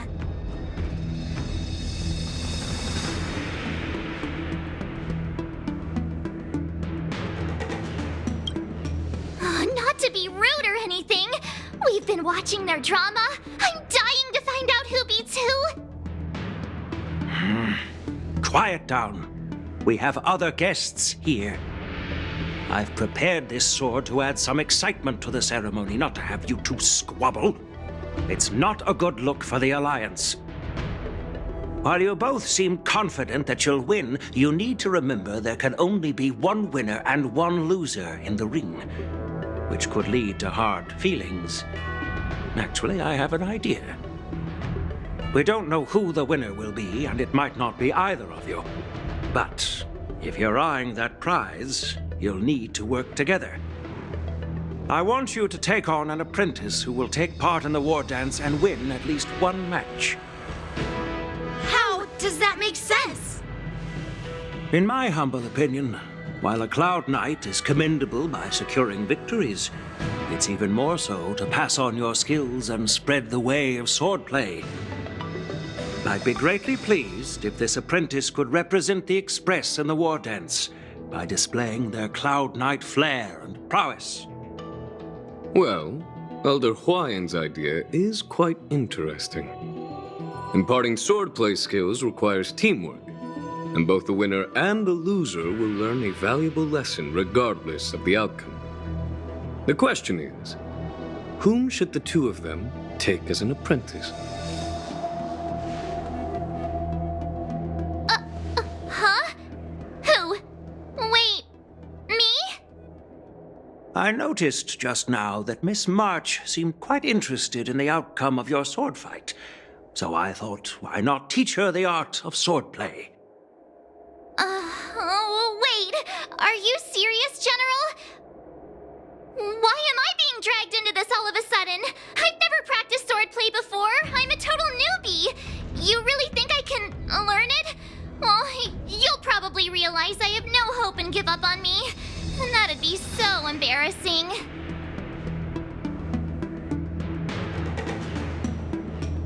Isn't this a perfect chance for you? I remember you mentioning that you wanted to learn some sword moves. Yeah, I did say that. But this is all happening so quickly, don't you think? Miss March is like a piece of jade in the rough, just waiting to be shaped. The war dance is the perfect opportunity to see what heights she can reach. I appreciate your kind words, General YN, but won't teaching me swordplay be a waste of Yanqing and Yunli's time? They should be preparing for the ceremony. Plus, I heard that each swordmaster has their own special moves. What if they let something slip while teaching me? If everyone knows each other's tactics, won't that make it hard to catch people off guard during the war dance? That's considerate of you, March 7th. But don't worry. It'll take you at least a decade of hard training before you can even start learning special moves. No need to freak out. A few Juming swordplay tricks will mean you'll be more than equipped. Really? Looks like March's curiosity has been piqued. The whole point is to know each other's moves. Defeating your opponent in just one move? How boring would that be? Plus, what really decides a swordsman's fate isn't some special move. It's the solid fundamentals.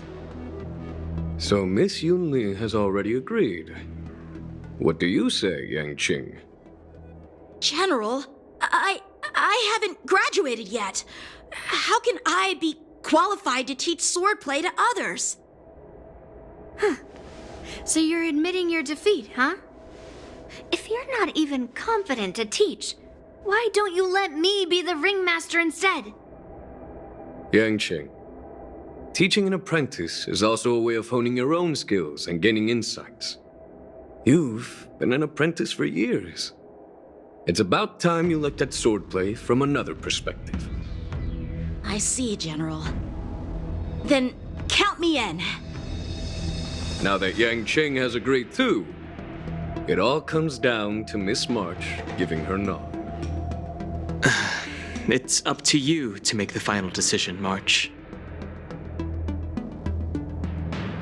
At least that way, I won't have to worry about you accidentally shooting me in the butt all the time. Hey, I've never missed my target. Then I'm on board. Thank you for your kindness, General YN. Great!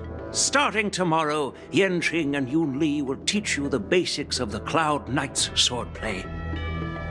Yunli and I will head out and purchase some sword practice equipment for Miss March. Think of it as a little initiation gift. You're too kind.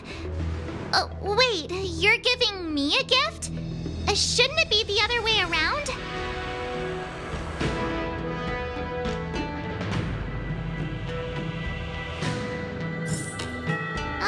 General YN's gone.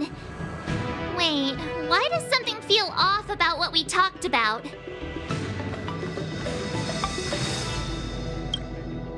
I think we strayed off topic. How did things even get to this point? Yeah, I brought you here because the General said he had some important matters to discuss. But how in the world did Yun Li and I suddenly become Miss March's swordplay mentors? Because General Huaiyan wants us to stick around on the Luofu for some time. But from his point of view, we're no different from all the other tourists who may leave at any time. Since the crew's actions were mentioned in the Luofu's operations log were given to the Alliance, he probably wants to see firsthand if we're as capable as the report claims, or if we're just some made-up excuse to save face. And he wants to see it for himself during the war dance, which is why he even dragged Yun Li into this. What began as a simple contest between two swordmasters has now evolved into you two collaborating to mentor March. Elder Huayan is still that tricky general who likes to give everyone a headache. My apologies. Truth be told, I invited all of you to the ceremony because I wished for you to act as my witnesses. I apologize for not disclosing this information earlier. In the coming weeks, I'll also invite all of you to a meeting with General Fei Xiao, where you may need to answer her questions and clear up any doubts she might have. So please, be prepared for the meeting.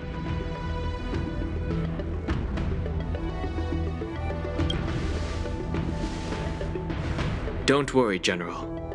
No matter what happens, I'm prepared to stay here as the Express's witness and answer any questions. Thank you, everyone. General, I know there isn't much I can do to share your burden, but... As the Luofu ringmaster, I won't let anyone defeat me in the war dance. I know.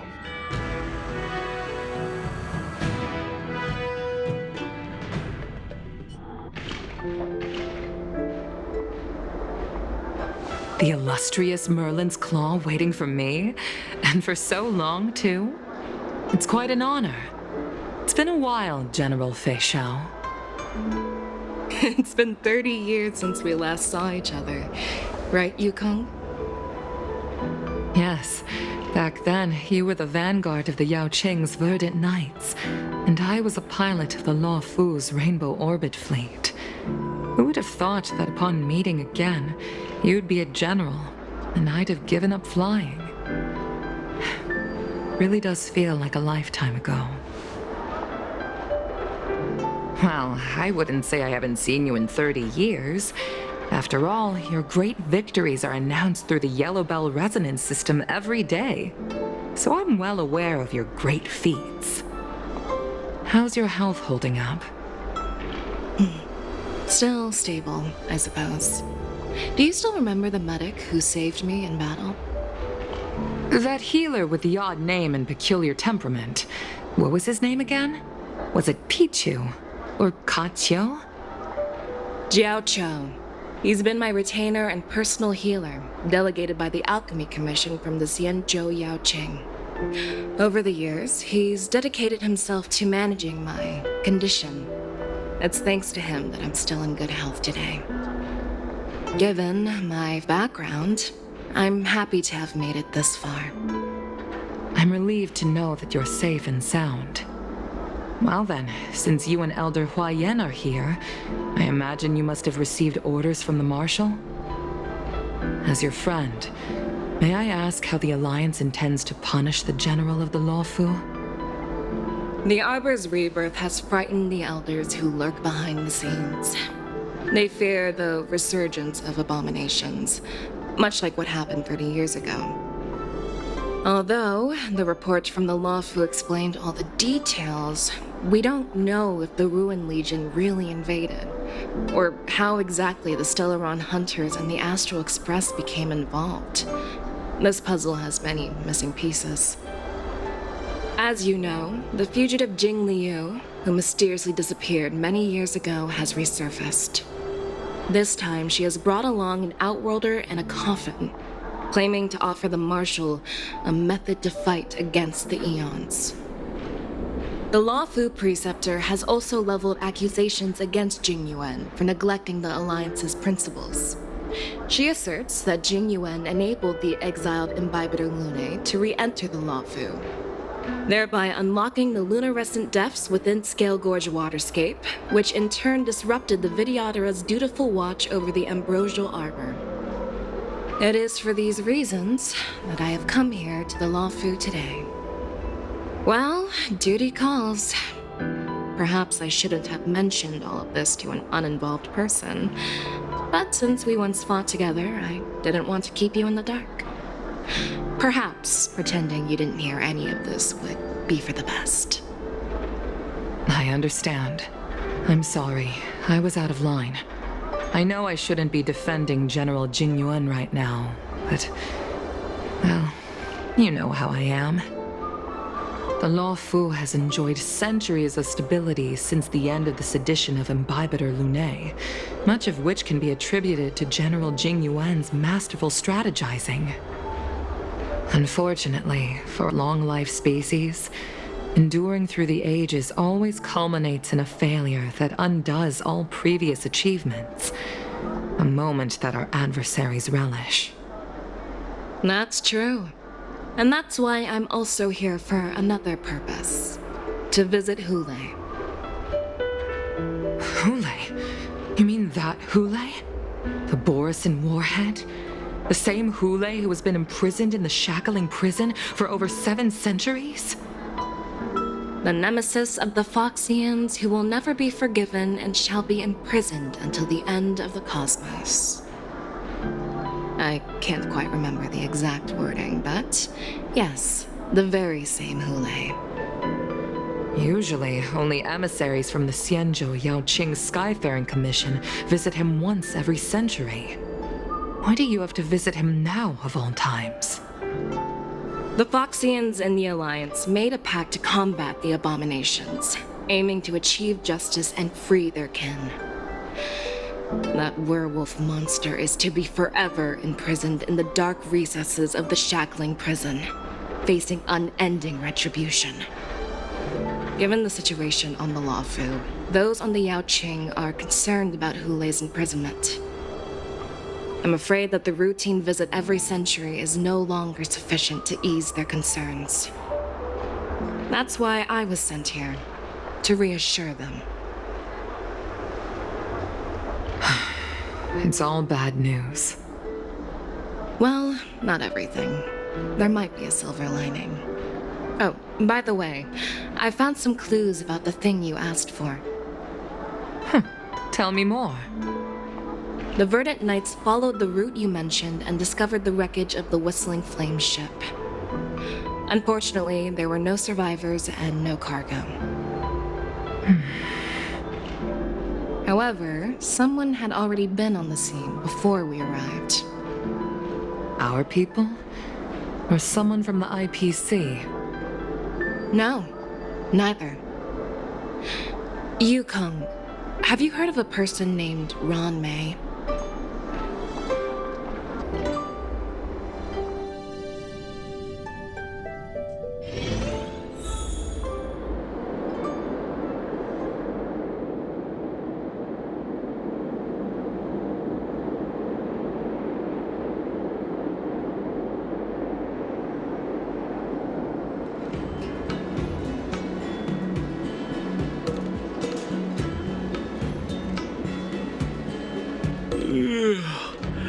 I'm still feeling sleepy. Did I oversleep? Where did March into Donham go?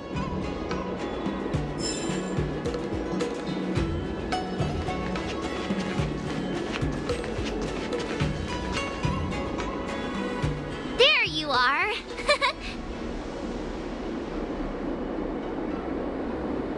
Well, it was a promise to General Huayan, after all.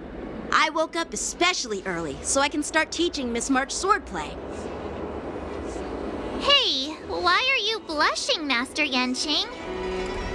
This is, the first time someone has called me Master. I need to, get used to it. Let me make it clear. Swordplay training is about improving your body, mind, and strength. It's not a casual game you can master overnight. I promised General Huayan that I'd teach you Cloud Knight swordplay, so you can participate in the war dance and defeat at least one opponent. I'll do my best, but if you break your master's rules... Is it too late for regrets? I'm already regretting my impulsive decision. Honestly, I'm not sure what I'll do either, because I've never been a teacher before. So, Miss March, please behave and don't skip classes. Or complain. You need to toughen up and train her properly, Master Yanqing. Don't go easy on her. You're so heartless. By the way, where's Yun Li? I've found a quiet spot in the back garden of the Palace of Astrum for our first lesson together.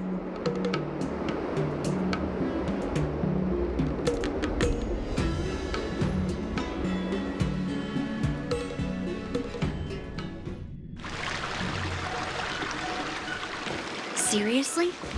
It's the first day, and you two are already late? Why is everyone on the Luofu so laid back? So disappointing. Master Yun Li, you're already here. Sorry for keeping you waiting. Oh, wait. Were you trying to teach her in secret? That's sneaky. I'm just showing you what Luofu etiquette is all about. She might be my apprentice, but it's customary for the master to personally escort their apprentice to the place of learning. As the host, I'll be teaching Miss March the essence of Luofu swordplay, after which she'll emerge victorious in the war dance ring. You won't be complaining about Luofu swordplay then. Stand aside, rookie. Let me show you how we Zhu-Ming swordmasters treat their apprentices. Quickly, over here, Miss March. This is a reverse mentorship gift from me to you. I hope you put it to good use. What's this? Xianzhou clothing? It's so beautiful! Sword practice requires precise movements. This outfit is tailored to fit perfectly and allows for smooth movements. I even added some small accessories. I put a lot of thought into it. You're awesome, Master Yun Li! See? See? How can you compete with me? I'll teach March 7th the essence of Zhu-Ming swordplay so she can win the contest with my sword skills. Actually, I've prepared something too. Huh? You have a gift for me too, Master Yanqing? Since you want to learn swordplay, Miss March, you'll need suitable weapons. So, I went out of my way to prepare a pair of swords overnight. Unfortunately, I didn't have time to ask the craftsman to customize the swords for you. But I did my best to choose ones that look nice and are suitable for a beginner. I hope you like them, Miss March. Thank you, Master Yanqing! Bet you didn't see that one coming, did you, Yun Li? The real competition is just getting started. I'm so lucky to have two great masters. But why does it feel like things are getting a bit weird?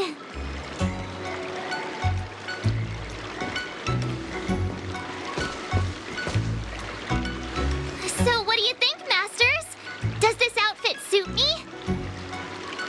Perfect. I chose it carefully. It's perfect for beautiful young swordswomen like you and me. All right, let's get started with the training. The person next to me is a Cloud Knight instructor I've brought in. For your first lesson, try exchanging a couple of moves with him. Wait. We're having actual combat training for the first lesson? Isn't that a bit too intense? Well, I heard you have some experience with archery and martial arts. The first thing we're going to do is see just how strong your fundamentals are. Come on, step forward and strike with the sword in the most natural way you can think of. It's important for us to grasp your natural movements so we can decide where to start and what you need to learn. If you're ready, let's begin. Okay.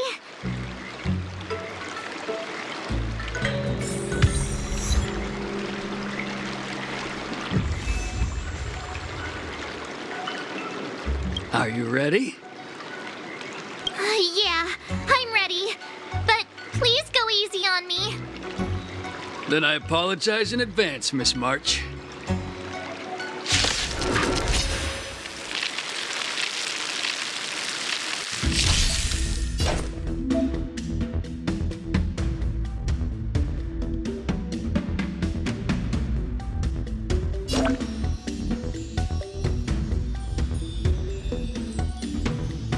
Please, have some tea. Pay close attention, Miss March. Luofu's swordplay is all about being swift and agile in your movements. Strike with heart. Practice is over. Swords descend. Ignore him. Strength is everything. Right on time, like this. Well done.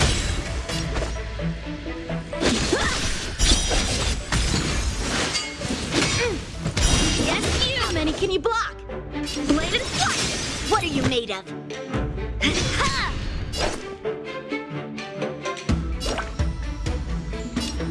Nice job.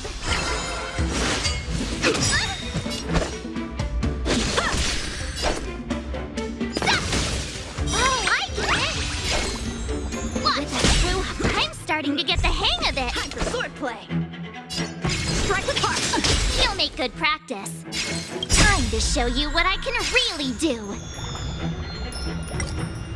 Azure Dragon, White Tiger, eating less carbs. Watch this! What are you mumbling about?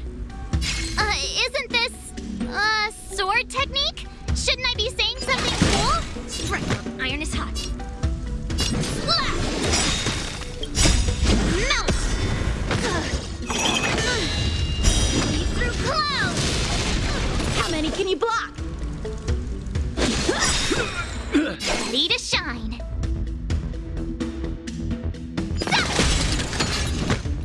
Strike! Time for swordplay. Practice is over. Swords descend.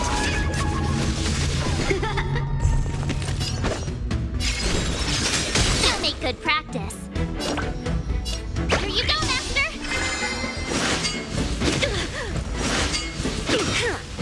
Right on time. Awesome! Alright, check out this move! Time to show you what I can Azure Dragon, White Tiger, less cards! Watch this! A one-time enemy. Strike with heart. Yeah!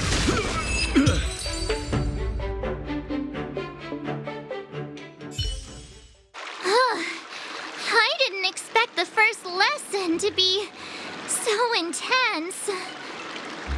Miss March has quick hands and a flexible body. She's a perfect fit for practicing Luofu swordplay. However, she lacks strength, and her strikes were a bit unfocused.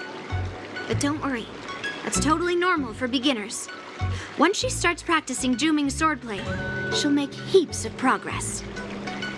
Given the situation, I believe Miss March should start by working on her Strength! Seriously, do you actually know anything about swordplay, or what? I could ask you the same thing. Dual swords require agility. So what's more important than footwork? Instead of focusing on her strengths, we should address her weaknesses. The drawback of wielding two swords is not generating enough force.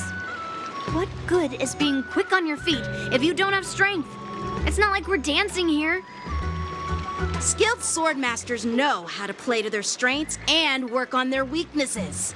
Start with what you're good at, then tackle your weaknesses. That's the right way to learn. You're quite the theorist, huh? Theorist? forest. You claim to be able to talk to swords. So what does that make you? A lunatic? Hey, it's only my first lesson, and you're already arguing. Come on, calm down, Masters. I'll have to improve both my footwork and strength anyway, so it doesn't matter which one comes first. But it does matter. Just listen to me, March 7th. Aww.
Dear Himeko, Mr. Yang, and Pom Pom, we're all good here on the Xianzhou Luofu, so no need to worry. By the way, how's your trip going? As for me, I've somehow become the apprentice to 2 Cloud Knight sword masters, and I've been honing my sword skills with their guidance. One of them is Yanqing, the boy we've all met before. The other is Yun Li, the granddaughter of General Huaiyan from the Xianzhou Juming. Both masters are super strict, giving me a real taste of how hard sword training can be. I tried to drag him into this, but he refused. Then I tried to rope Dan Heng in, but Master Yanqing wouldn't have it. Still, I didn't let the difficulty get to me. In just a few weeks, my sword skills have improved a lot. Both my masters think I have unique talents in swordplay and are literally fighting each other to teach me their skills. Thanks to their guidance, I've actually made some progress. When I get back to the Express, I'll definitely show off my skills and impress you all. Looking forward to your reply. Yours, March 7th.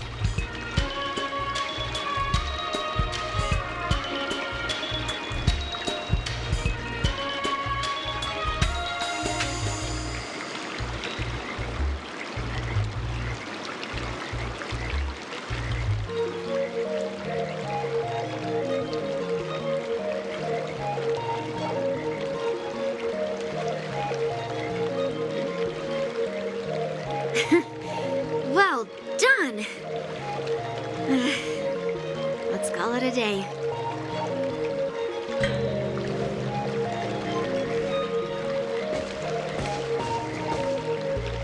Miss March's sword skills are really coming along.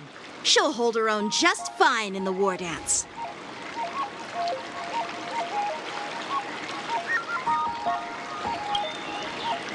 Just you wait and see. I'll show off my skills in the ring and win a match. I'll make both of you proud. Can you believe it?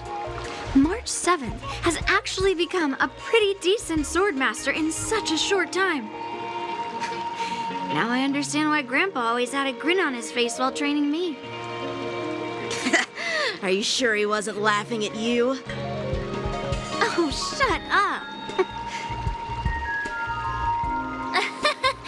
It's all thanks to your amazing guidance, Masters. Miss March, you're really getting the hang of wielding dual swords. If you're keen on advancing, trying out different Xianzhou blades could improve your touch. Oh, let me see. Which sword is the most powerful? Single sword? Great sword? Or maybe a flying sword? There's no such thing as the most powerful sword. It's all about the skill of the swordmaster. Yanqing wields several flying swords, while I only wield one. But remember how I kicked his butt at the Alchemy Commission? First, you didn't kick my butt. Second, you'll never kick my butt. Third, how about we settle this right now and see who kicks whose butt? Yeah, I'm up for that.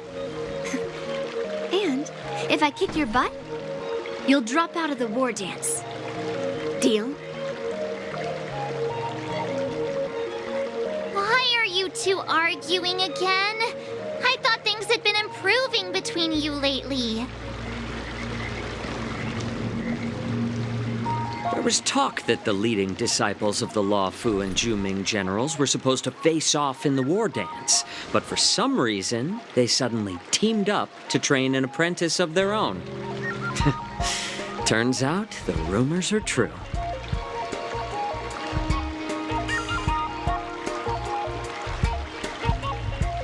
Tomorrow is the big day of the war dance.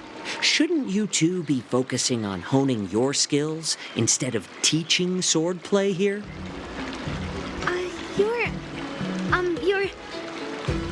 That's right. You're the pink-haired box from the Yaoqing. This is Mr. Jiaoqiu, the healer working for the general of the Xianzhou Yaoqing. Ah, got it. So, you're the participant attending the war dance on behalf of the Yaoqing. And you were trying to sneak a peek at our training? Sorry for the misunderstanding. I don't know anything about martial arts. I'm just here on the general's orders to take care of some official business. I didn't mean to interrupt your training. I'll be on my way. If you know nothing about martial arts, why were you smirking earlier? Well, my curiosity got the better of me, I suppose. When I heard Miss March's pondering about what to learn, I couldn't help but wander over. From my professional experience, cleavers, slicers, chopping knives, and carving knives are all just tools. Kind of like frying, sautéing, boiling, and deep frying in cooking. They're just ways for people to show off their skills. How you use them really depends on the ingredients you're working with. It's like your sword teaching methods. If you align your ingredient, in other words, your apprentice's natural tendencies, with the right cooking method, by which I mean the teaching method that best suits her, she'll make double the progress in half the time. For example, golden eggplant tastes best when fried, cloud peppers when stir-fried, and yellow boulder beef when simmered. It's all about discovering the nature of the ingredients. Apprentice.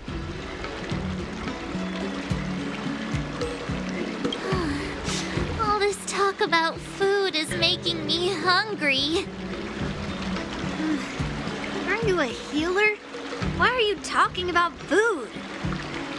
Well, it's just a metaphor.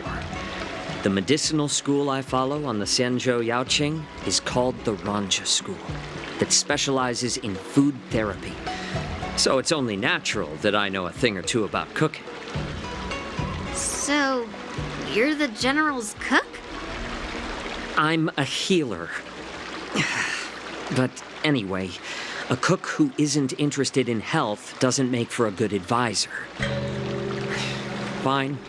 Call me a cook if you want.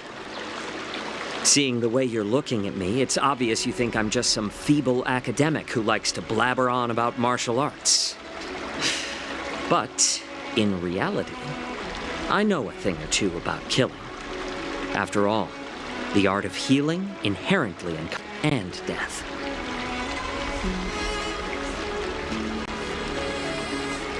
Why is this guy suddenly getting all serious with kids?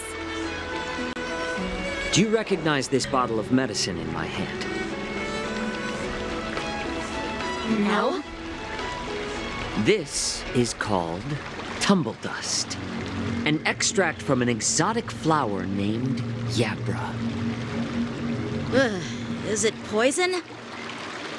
Well, it depends on how it's used. With just one drop, it's able to numb a patient's body during surgery, making them painless throughout the entire process. However, increase the dose or the potency, and it'll slow the metabolism, making the blood thin and resulting in the loss of all senses. Even long-life species cannot escape its effects. This thing can save lives or take them. It's more powerful than the swords in your hands. That may be so, but still, I prefer settling things with a sword than, you know. Huh. Looks like I did get you all wrong. You're not a feeble scholar, but a sinister and despicable one. Hey, why the insults all of a sudden? I'm just sharing some medical knowledge here, not persuading you to poison anyone. Seems like you get real excited when talking about poison. I can't tell if that's an honorable thing or sinister. Picture this. 2 individuals.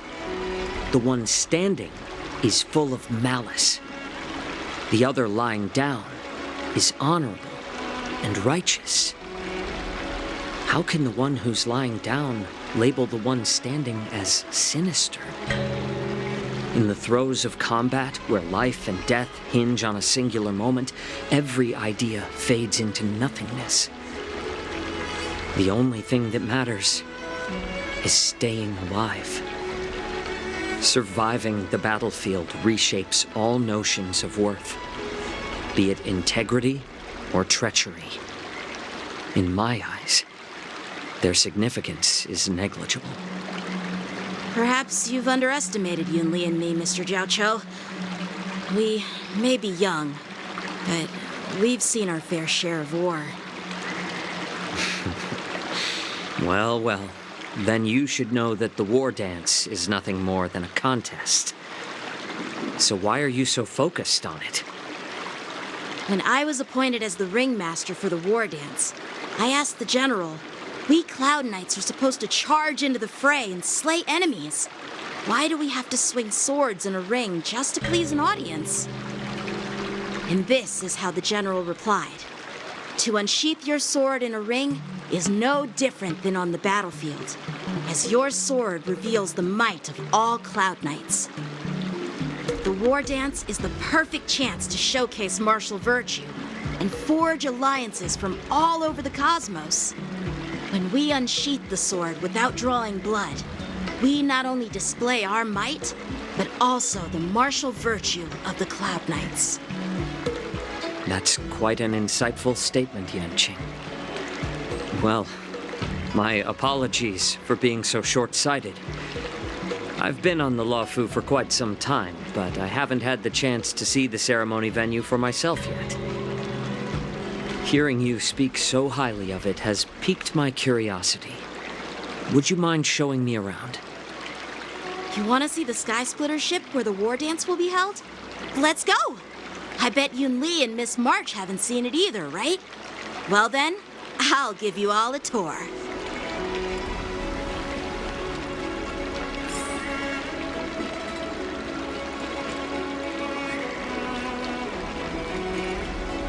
Let's go.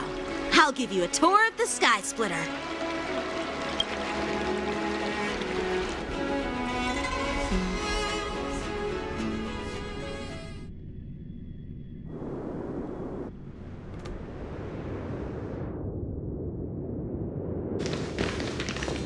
Looks like a lot of other visitors have also come to catch a glimpse of the Sky Splitter.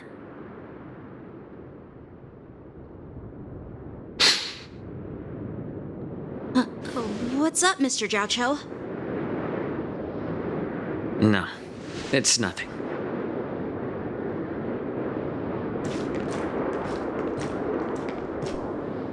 Do you see that airship in the distance? That's the Sky Splitter, the venue for the war dance ceremony. It doesn't look all that impressive from this distance. The Sky Splitter is actually a decommissioned Luofu military vessel. People aren't allowed on board until the war dance officially commences. Tomorrow, when the bell rings and the ceremonial cannons roar, I'll be there representing the Cloud Knights of the Xianzhou Luofu, standing in the ring, ready to take on challengers from all over the cosmos. Since I was a kid, I've been training in swordplay and the art of war under the general. Every day, I'd swing my sword 10,000 times, and then thrust it 10,000 times, repeating the process over and over.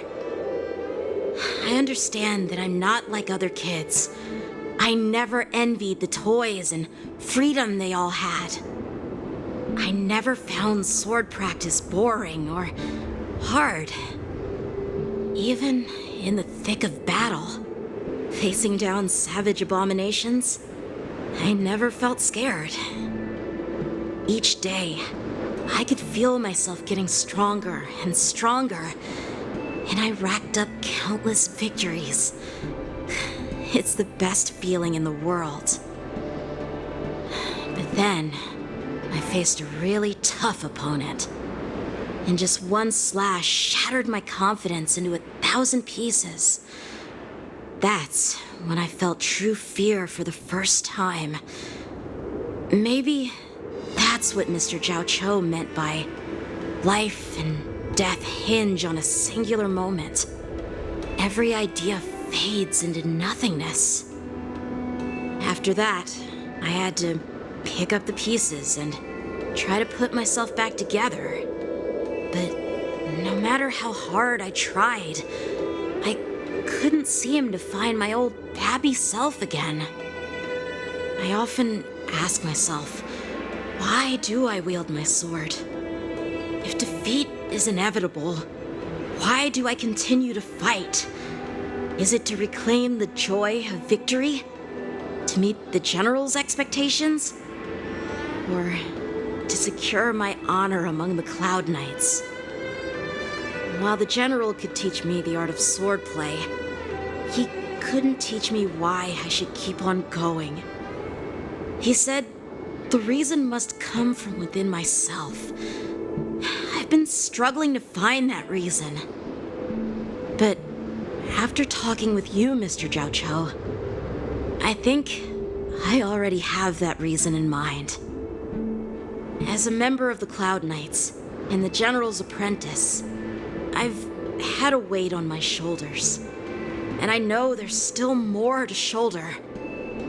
But when I wield my sword, it feels like I'm letting go of everything. I love the feeling of giving it my all, facing any obstacle in front of me, pressing forward. That's why I wield my sword. Oh, Yanqing. So young, yet so grown up. By the way, how old are you exactly? Age doesn't really matter. All sword masters will understand how I feel. I get it. Looks like all the kids on the Luofu live tough lives. So, how about you, Miss Yunli? It's not polite to ask a girl her age, no matter which Xianzhou ship you're on. I'm not asking your age. I'm asking if you have a dream like Yanqing has. You don't talk like a cook. You sound more like a TV host or something. Need I repeat myself again? I'm a healer. Well, I don't have a dream like Yanqing does. The only reason I'm participating in the Ringmaster's Challenge is because I made a promise to my grandfather that I'd win the precious sword he's contributed to the war dance. Sounds like that mind of yours is just filled with swords. I bet you've got nothing better on your mind. My father was a craftsman on the Xianzhou Juming. Because of his foolishness, many innocent people fell victim to the cursed swords he forged. Since I was a kid, it's been clear to me that not everyone deserves to have a weapon in their hands. Giving them a sword is no different than being cruel to the innocent. So, whenever I come across someone unworthy of a sword, I can't help but want to take it away from them. Given that Yanqing is the war dance ringmaster, I'm stepping up to challenge him. To ensure the precious sword doesn't fall into the hands of an unworthy master. Hey, what do you mean by an unworthy master? I see. It's not easy for kids on the Juming either. Well, it's better to have a reason for wielding a sword than to be lost and confused. I've saved countless Cloud Knights in my life, and there are plenty of exceptional warriors, just like the two of you. What happened, Mr. Zhao Cho? Oh, nothing. I was just reminded of some old friends and old tales. Judging from my professional perspective as a healer, both of you possess remarkable vitality. Your energies flow like raging fires and mighty gales. The upcoming fight will definitely be impressive. Well, we've seen the Sky Splitter and toured the Stargazer Navalia. I guess it's time to say goodbye for now. What? You're leaving already? But you haven't asked me about my dreams. I've been working hard too, you know. It's getting late, Miss March. Unlike you lot, I'm a grown-up bound by responsibilities and duties. The tasks entrusted to me by the General won't complete themselves. By the way, Yanqing, is it normal to have so many people wandering around in an automated area like the Stargazer Navalia? Actually, this is a restricted area. But since you're all guests, I made an exception, so you could take a look around. I understand. Well, I'll take my leave. I wish you both the best of luck in the ring tomorrow.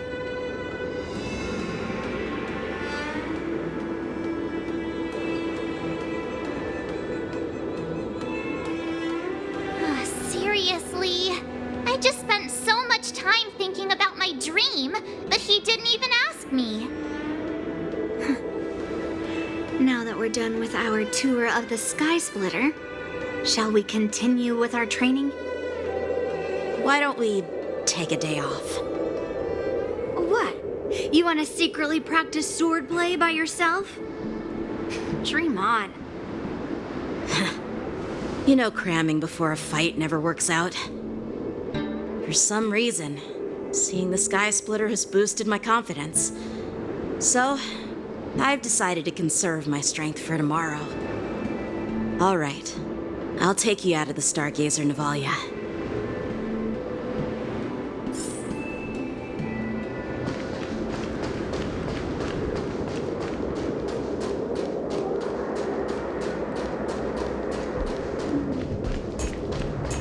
Peach blossoms and divine sword descend.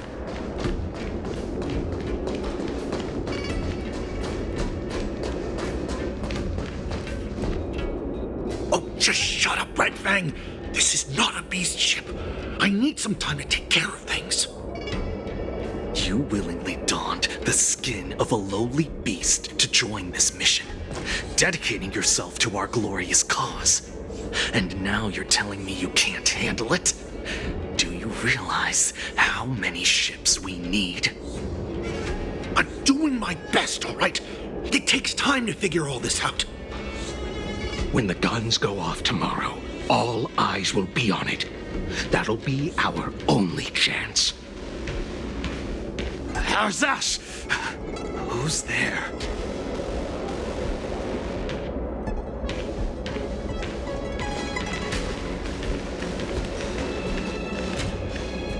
Who are you guys? An impromptu inspection. Why are there outsiders loitering in Stargazer Navalia? And a bunch of kids at that. Hey, kids, didn't your parents ever tell you to stay away from the Stargazer Navalia? I know it's an automated facility, but it doesn't mean you can just break in and do what you want.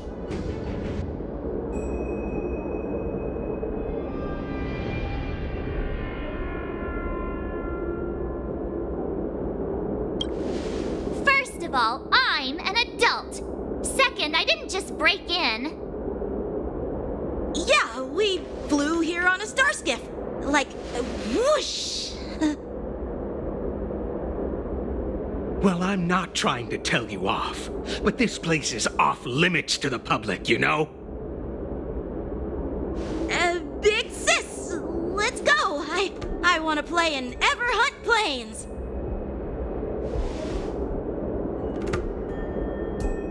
Huh? Everhunt Plains? Yeah, sure. Big Sis will take you there.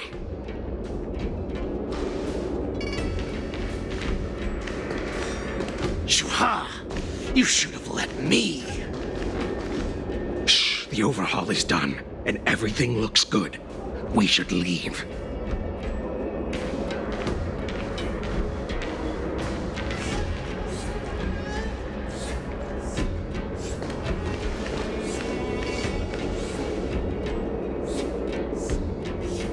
Could you repeat what you just said, Yanqing? What did I say? Big sis, let's go. I want to play in Everhunt Plains. Come on. Can't you read the room? Something is definitely off about the 3 people we just met. Yeah, anyone could see that. I just wanted to hear you say it again. That pink-haired fox tried to say something. I'm pretty sure he sensed something fishy. Since he's not familiar with this place, he just dropped us a hint. But you didn't seem to be paying attention at all. I knew that from the beginning.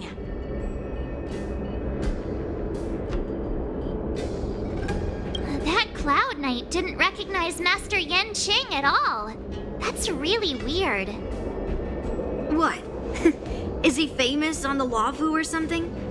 Not even the Cloud Knights on the Juming, who all know my glorious name, might recognize my face. You have a point. A Cloud Knight, a member from the Skyfaring Commission, and a craftsman. They're from various departments, and the reason for the overhaul seems legit. But one of them blurted out some weird language just now. Did you hear that? I have a feeling that if we secretly tail them, we'll definitely catch these guys in the act. Follow my lead, and be careful not to blow our cover.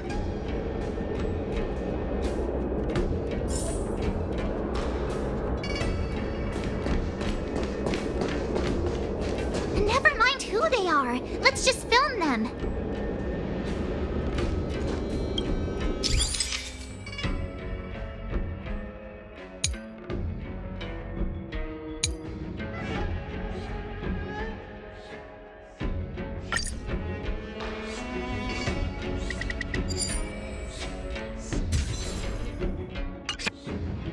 We should have just killed those lowly beasts.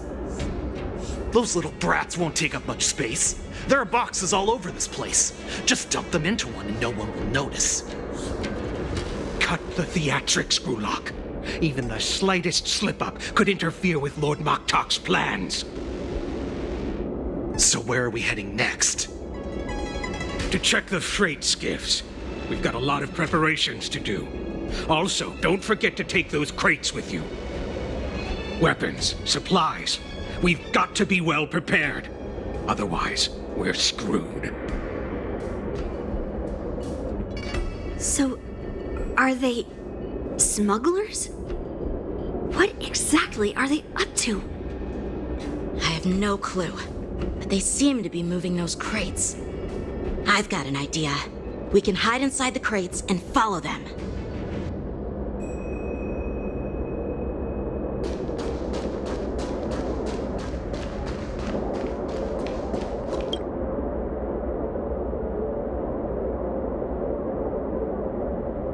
Ugh, it's so cramped in here. I can hardly breathe. Just hang in there.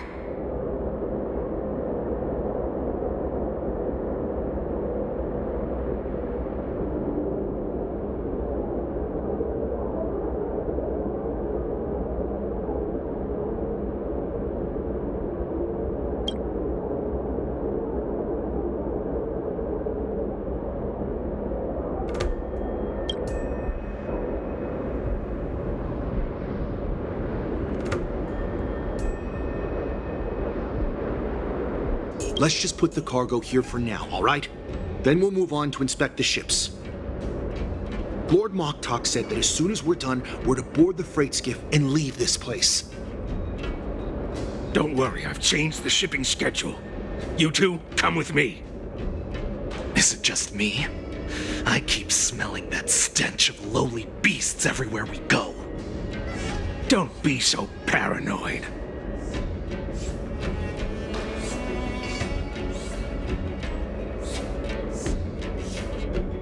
Looks like they're planning to escape on the skiffs in Stargazer Navalia.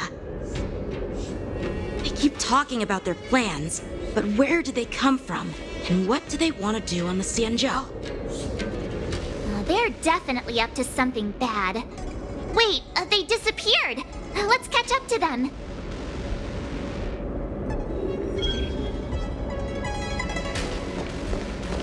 Tread softly, breathe quietly, and make sure to keep an eye on them. Hide out of sight as soon as there's any sign of activity.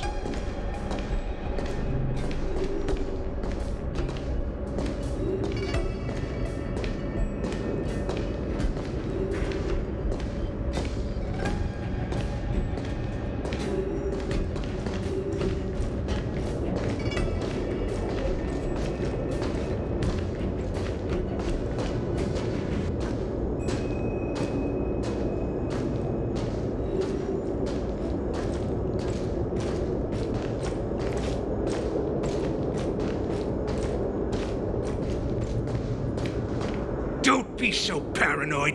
We're running out of time. Get over here! Shuhard, I'm coming!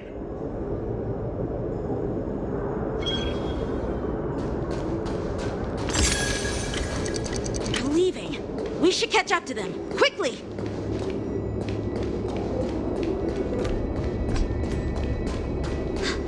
Did he spot us? Quickly, hide!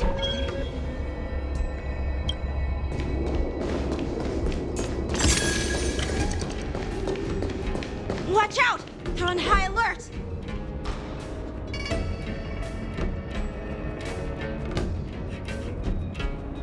What are they up to? They're all wearing official uniforms, but I'm pretty sure they're not members of the Skyfaring Commission, the Artisanship Commission, or the Cloud Knights. This is way too suspicious. Never mind who they are. Let's just film them.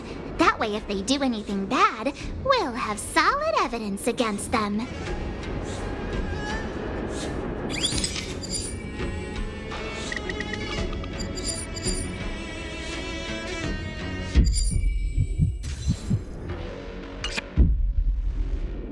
Look at this. A freight star skiff with enough room to fit at least 20 of my men.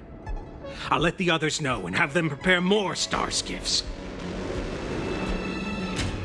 Once we're past the checkpoint, there will be beast ships waiting for us. Lord Moktok is ready. The revival of our ancient bloodline all hinges on this operation. What did he just say? Beast ships?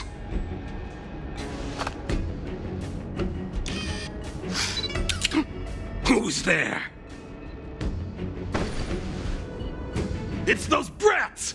I told you to get rid of them, but you didn't listen, you idiot! Wipe them all out!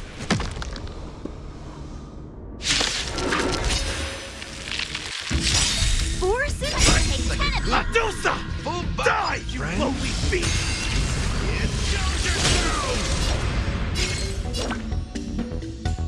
Here you go, Master! That's all you got? Did the rhythm get messed up? Let the show begin! Your end approaches.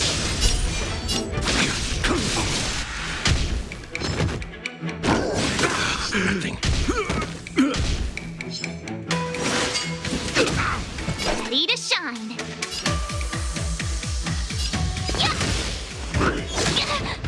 In the mood for another beating? Take your positions. Dreams do come true. You ain't paid me.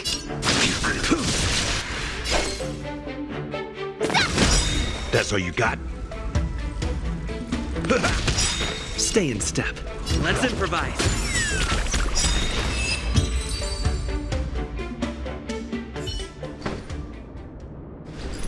How is this possible? How did these Foxians change their appearances like that? They're not Foxians at all. They revealed their true form. They're Borisin, just like the bandits I defeated on the IPC ship.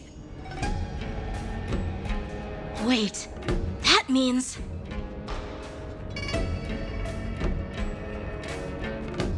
Well, how did the Borisin manage to infiltrate the Xianzhou? It's not just a simple disguise of wearing our clothing and shaving their whiskers. They're somehow able to alter their appearance to be indistinguishable from Foxians. They even have official IDs for the Skyfaring Commission, the Artisanship Commission, and even the Cloud Knights?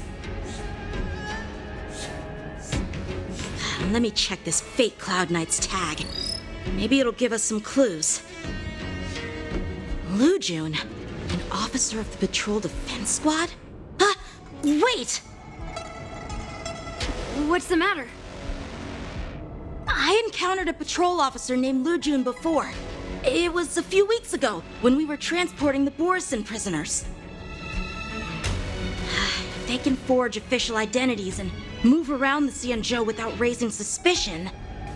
Oh no, this is bad. Even worse.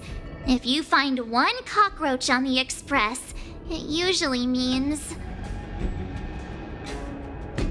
There are more Borisin hiding on the Xianzhou. I bet their plan is much bigger than just stealing information.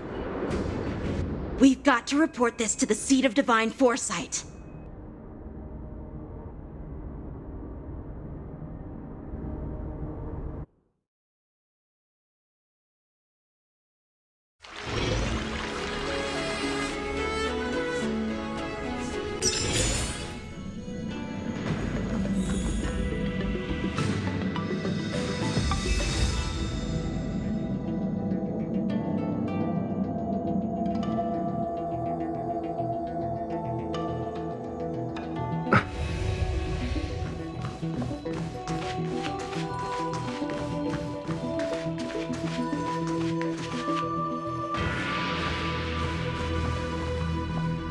I am glad to finally meet you in person, guests from the Astral Express.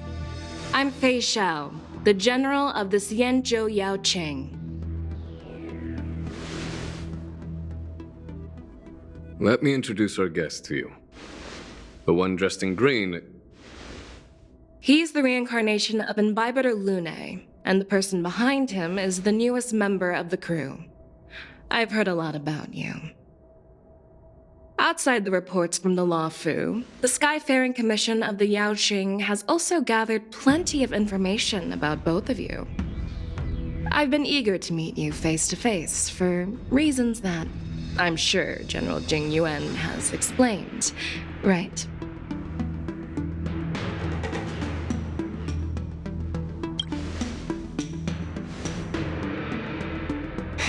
That's right. But don't worry, this isn't a trial. I just want to have a chat with you and get a better understanding of the facts. According to General Jing Yuan's report, the Ruin Legion is to blame for the Ambrosial Arbor crisis, and all Arbiter Generals should pay attention to the Ruin Author's movements. Over the years, the Destruction's minions have wreaked havoc on countless worlds, and the Alliance has been keeping an eye on them. But no one expected them to join hands with the remnants of the Abundance. The damage caused by the Ambrosial Arbor crisis was far less severe than expected, which is good news for us. However, it was quite different from the Ruin Legion's usual style of destroying life wherever they go. While I trust the bravery of the Divine Foresight and the Nameless, I'm curious about some details missing from the report. I'd like to take this chance to have an exchange with both of you. Let me be clear, the questions I'll ask might not reflect my actual thoughts, So please don't take offense if any of my questions seem a bit harsh. Please go ahead, General. But keep in mind, we can only answer based on what we know. And perhaps you already have the answers to your questions in your heart. You have a clever tongue. I like it. The Merlin's claw is quite articulate. Right now, her intentions are unknown, and Jingyuan wants us to be honest. Maybe I'll just stick to the facts we know. Let's cut to the chase. Before the crisis struck, the Astral Express was guided here by a Stellaron hunter, a wanted felon, in an attempt to resolve the Stellaron crisis. However, everyone in the cosmos knows of the Stellaron hunter's reputation. So, why did you place so much trust in them? Could it be that some of you have a connection with them?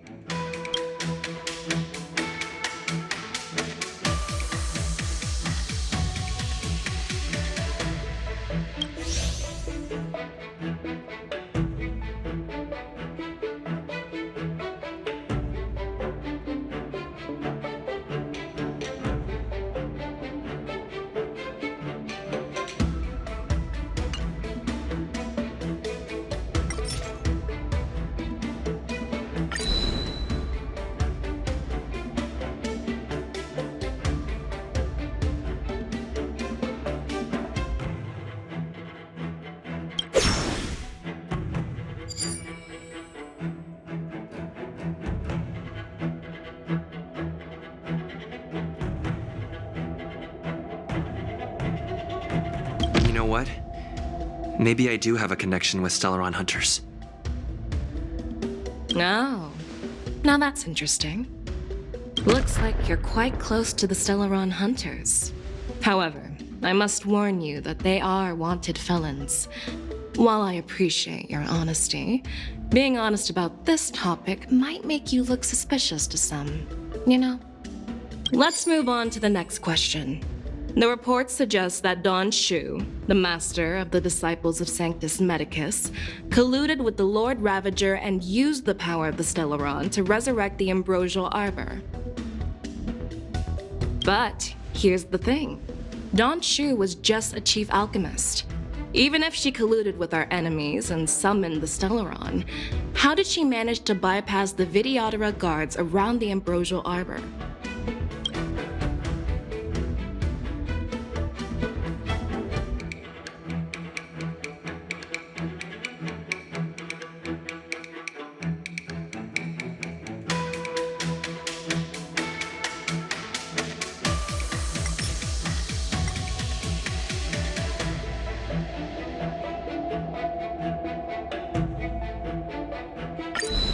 Could you please give us another chance? I'd like to answer that question again. No problem. But remember that a debate is like a duel. The more you hesitate, the farther you are from victory.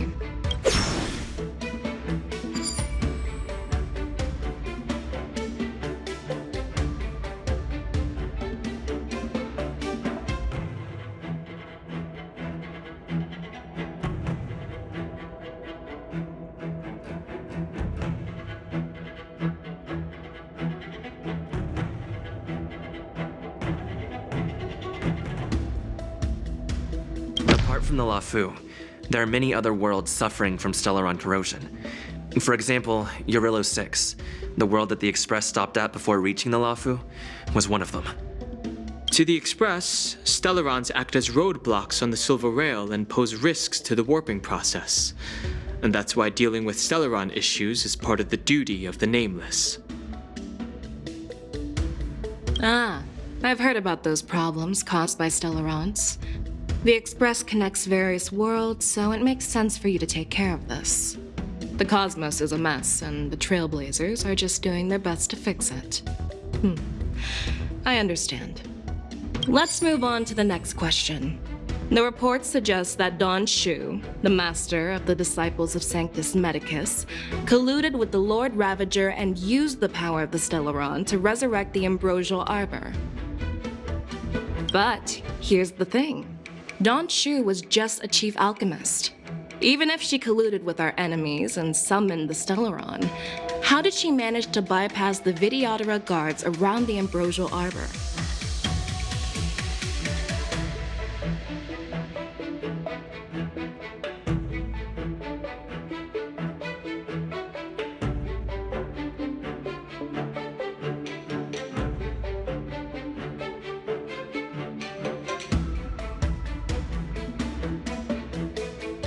I personally met Danshu once. Her closest friend was killed during the war on the Fanghu, and she harbored deep hatred towards the Hunt.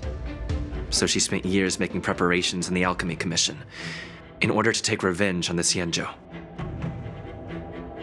Revenge is also a form of the Hunt. However, that doesn't explain how she managed to bring the Stellaron into the Scale Gorge waterscape, which was guarded by the Videodora. Well, you should ask Danshu herself for the answer. Unfortunately, Danshu is dead, and even her corpse has crumbled into ash. That's one less clue we can pursue. According to the report, Lord Ravager Fantilia is the mastermind behind the entire conspiracy. She disguised herself as an ambassador of the Skyfaring Commission and traveled with you, only to vanish without a trace later on. It seems too convenient to label her as a scapegoat.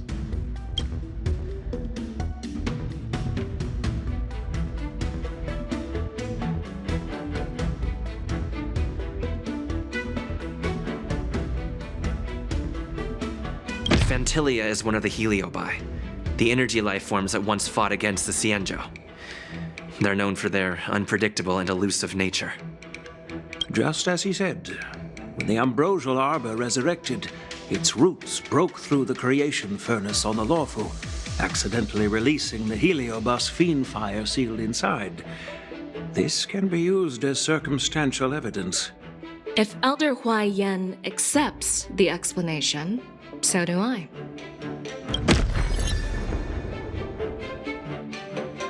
Oh, it seems that your answers have addressed all my questions. Generals, I am finished with my questioning. So, what do you think, General Fei Shao? Have the doubts in the report been cleared up? The two nameless have been honest in their answers. Even though there are some tricky details, my intuition tells me there is nothing wrong. However, the 3 questions I posed earlier were not just for the nameless, but for you too, General Jing Yuan. First, the disciples of Sanctus Medicus grew uninterrupted on the Luofu, yet the 6 charioteers were not aware of it. That was a dereliction of duty. Second, you believed in the Stellaron Hunter's prophecy and entrusted outsiders to solve the crisis, even granting them access to the plague mark. That was a dereliction of responsibility. Third, you insist on holding the war dance right after the Ambrosial Arbor crisis, putting the Luofu back in the spotlight. That is a dereliction of wisdom. Merlin's Claw. Is this your line of thinking, or the 10 Lords? From the moment I walked in, I made it clear that the questions I'd ask might not reflect my actual thoughts. The disciples of Sanctus Medicus were deeply rooted and had been plotting for a long time. I admit it was my negligence for not noticing it earlier. As for the Stellaron Hunter's prophecy, I didn't believe all of it, but in the end, the Luofu did survive the Ambrosial Arbor crisis. So, I think it's safe to say that Elio's prophecy about the future holds some merit.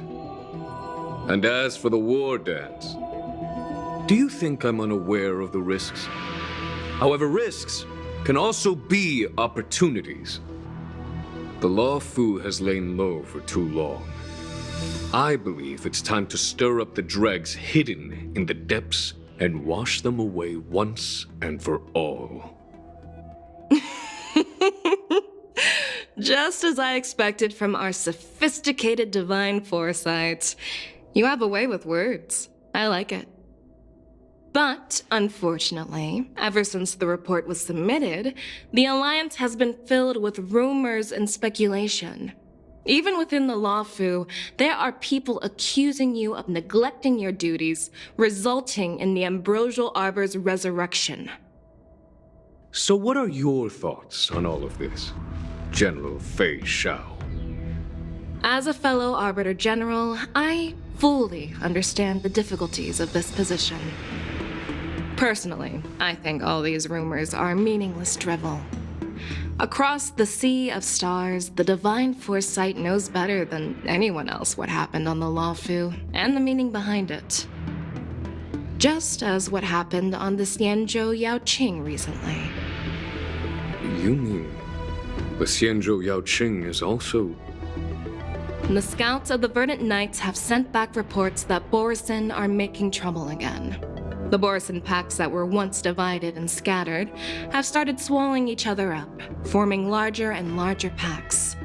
Moreover, there's an entity named Mongoose behind it all. An entity? According to the report, this entity isn't actually a Borisin. It's a woman claiming to be the messenger of the Master of Immortality. She's described as having 12 faces and 12 pairs of fangs, as cruel as poison and as elusive as quicksand. The Borisin believe she'll give them a chance to rise again. That's Ventilia. That's right. You're lucky that I'm the one who came this time. If it were the Patina Justice or the Seer Strategist, this conversation might not be so friendly. I've always had faith in my instincts, so I don't doubt your good intentions. But the Alliance has its fair share of questions and doubts about the Luofu. So, my plan is to come up with an acceptable answer to satisfy the Alliance. What's in this plan, General Fei Xiao? General Jing Yuan, you already know what has to be done. But since you don't want to be the bad guy, I'll take care of it for you. You need the final word from the Ten Lords Commission to quell any doubts. And for that, I'll have to ask the two Nameless to visit the Shackling Prison. No, I'm not imprisoning you. While you're there, I'll ask a judge in the Ten Lords Commission's Interrogation Division to record a detailed testimony with the karmic mirror from both of you. We'll fill in the gaps that weren't covered in the report and silence any protests within the Alliance. I'm okay with that.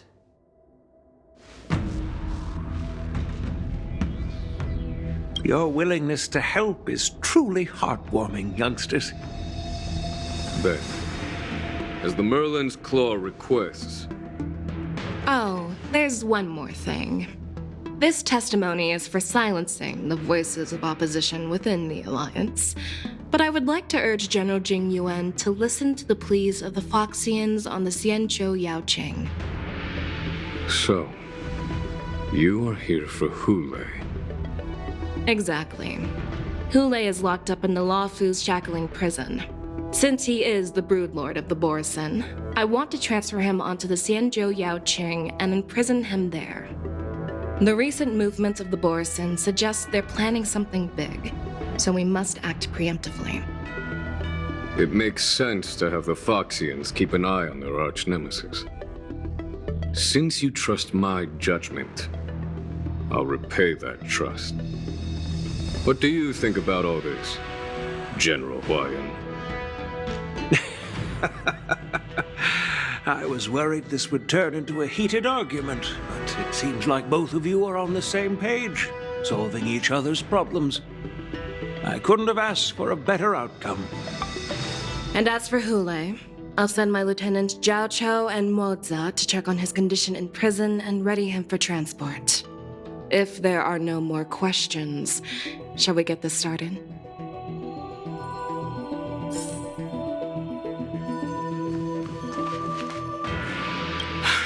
I'm really sorry about all this, but the testimony in the Shackling Prison won't take up much of your time. I'll call for a messenger to take you to the Interrogation Division. You just need to give your testimony, and then you can head back. So no need to worry. As you wish, General.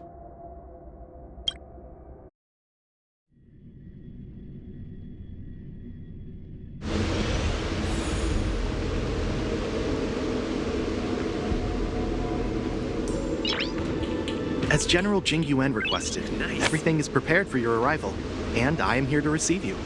The judges at the Interrogation Division also know your purpose in coming.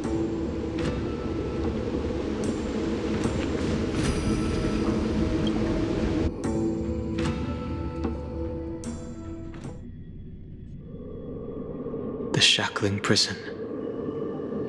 I didn't expect to be back here after all these years. Danhong. Don't worry about me. If you're ready, I'll open the gate for you.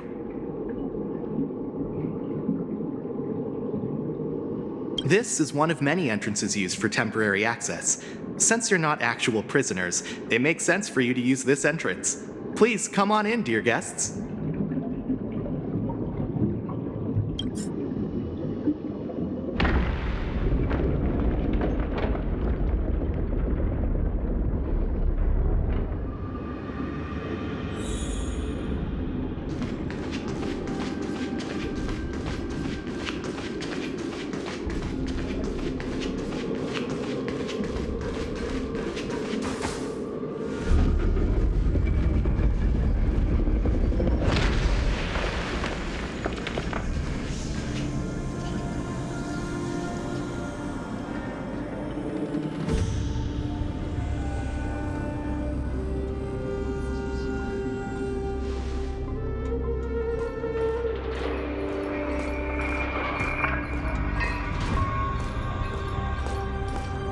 What are you looking at?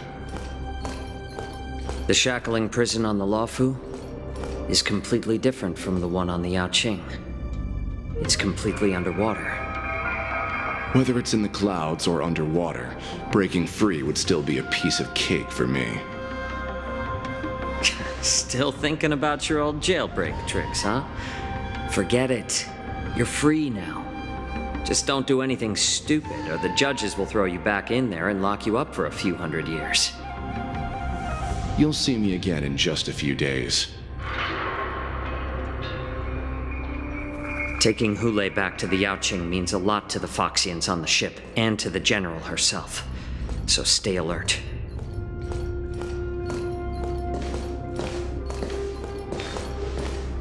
Guests, my name is Shui Yi, and I'm here on orders from the Incarceration Division of the Ten Lords Commission. We're Jiao Chou and Moza. General Fei Xiao sent us to extradite the Borisin criminal Hule to the Yaoqing.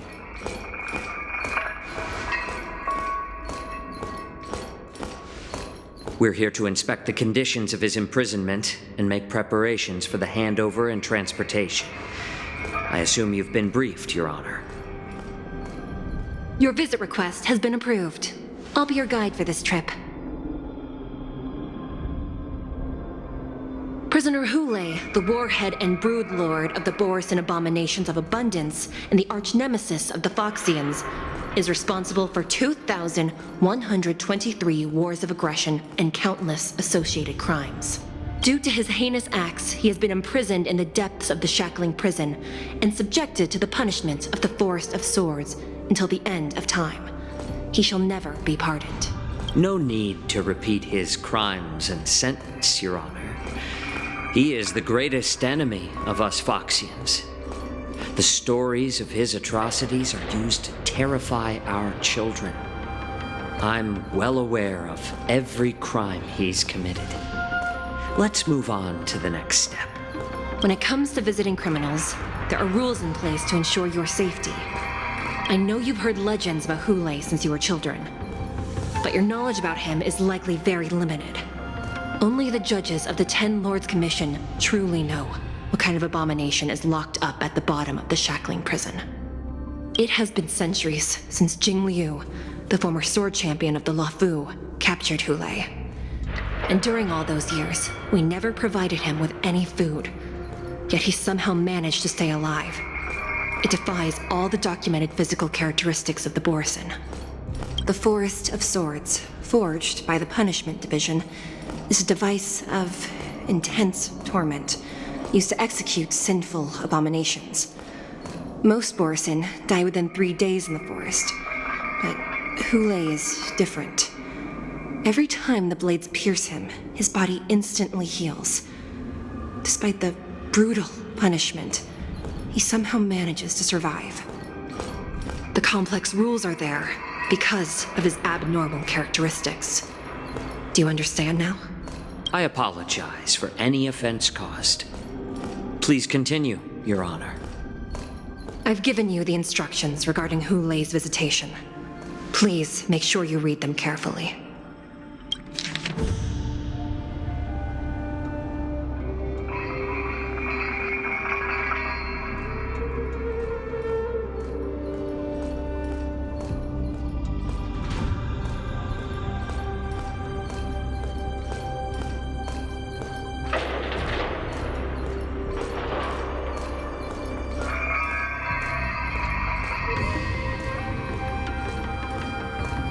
And please, take this pellet before proceeding.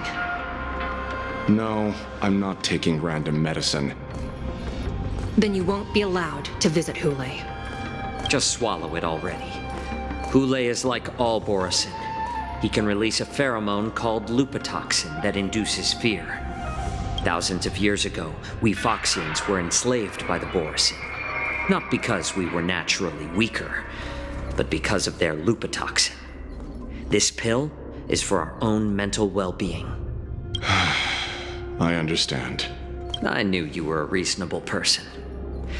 Now that we've taken the medicine, let's proceed.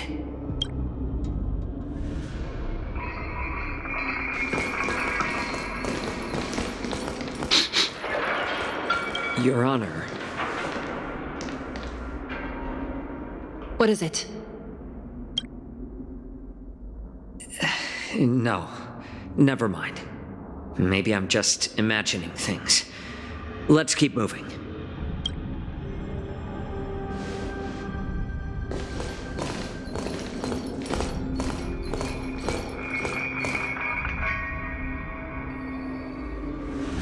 Here we are. Her Honor hasn't arrived yet. Please wait a moment.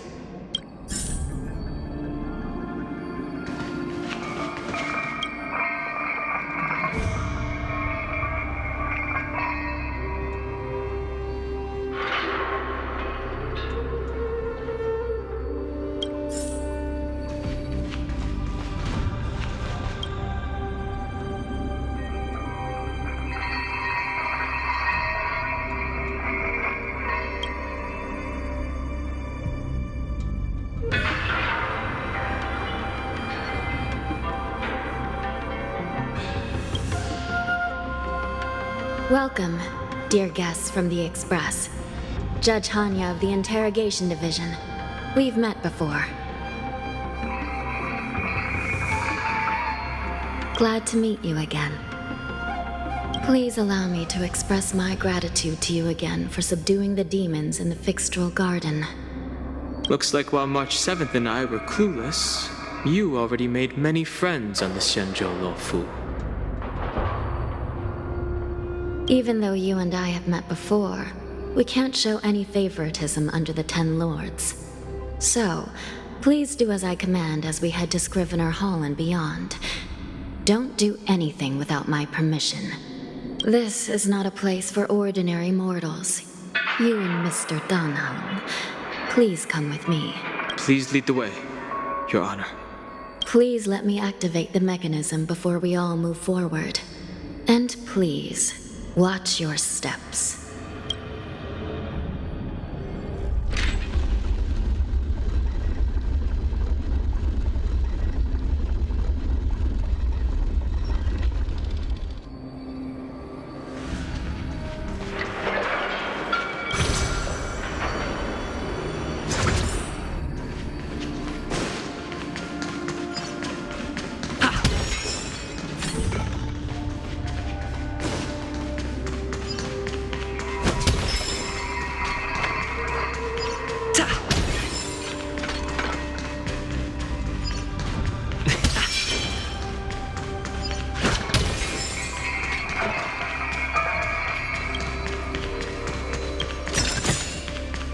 good.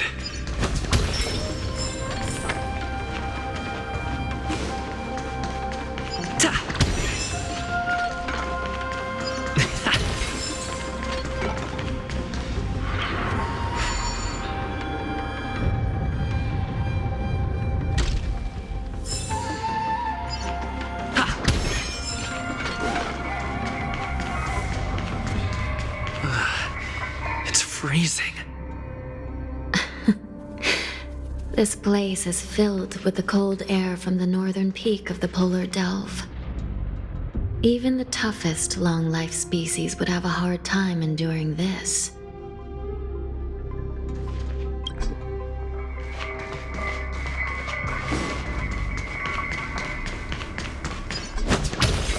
Please stay tuned.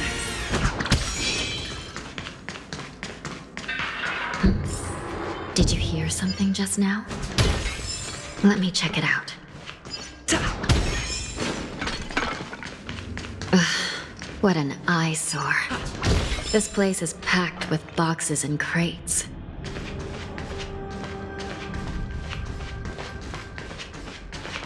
These crates, they look oddly familiar. A few days ago, the Spiritfarers received reports about an IPC transport ship that was attacked by Borison. Then, a bunch of those abominations were dumped into this place. I had a feeling there would be trouble during the war dance. But throwing both the pirates and the cargo in jail? That's a new one. I heard the Intelligentsia Guild crafted something dangerous. We have many records in the Hall of Karma about these wise ones. They love to tinker with forbidden technologies, always trying to push the limits of Ingenia. I caught a glimpse of the mechs in those crates, and they bear a striking resemblance to Borison. I wonder what they're planning this time. Well, business first. Let's keep moving.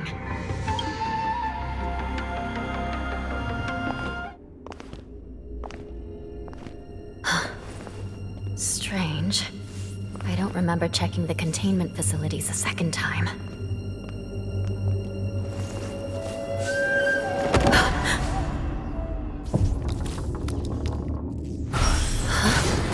Watch out!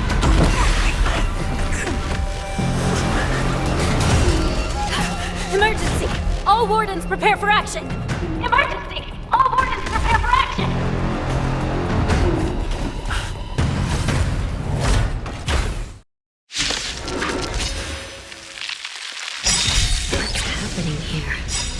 Why are these things moving on their own? Something's wrong. The guards aren't responding.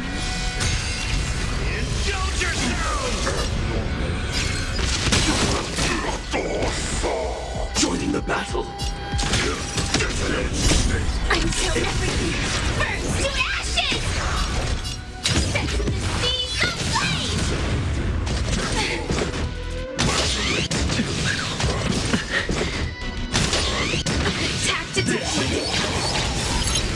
This thing is going wild, just like a Borison.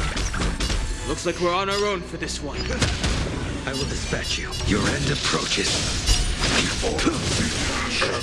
This is more than a battle. Fight to That paradise may be savor it for me. Did the rhythm get messed up? Dreams do come true. The mood is set. Let the show begin! That's all you got? Damage sustained.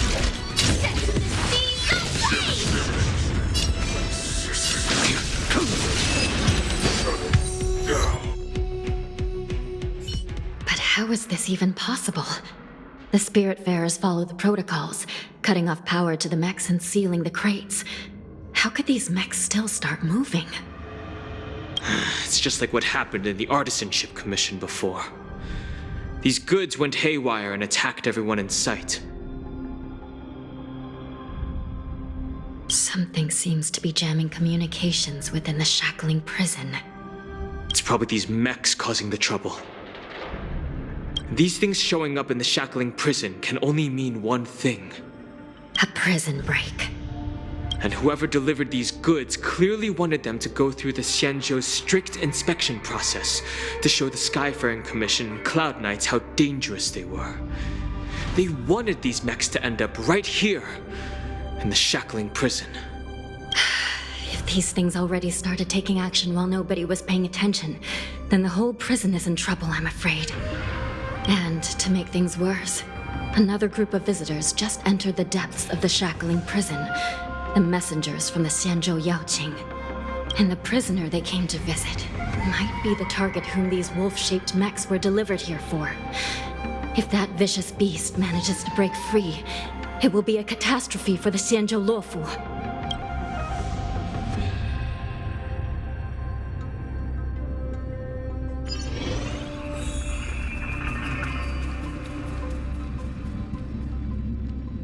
Here we are.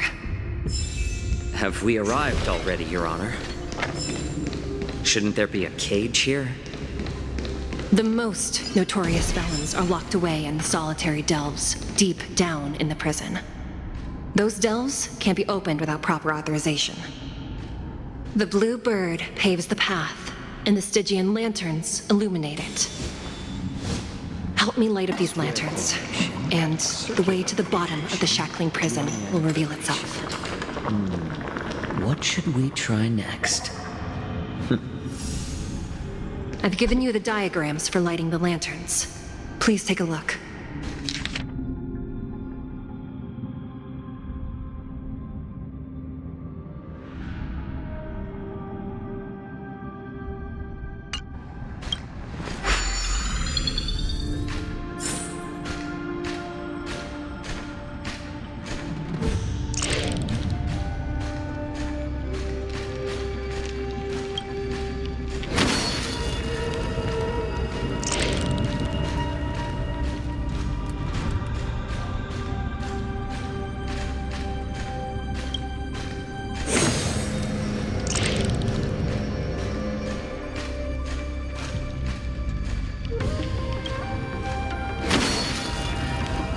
It's better to use your brain.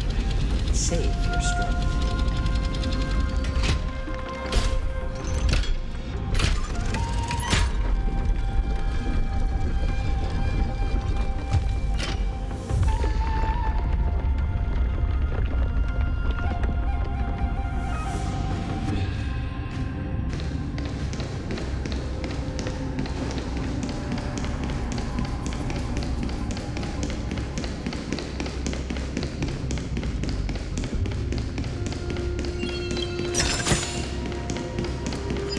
Slow simmer over low heat, or quick stir fry over high heat.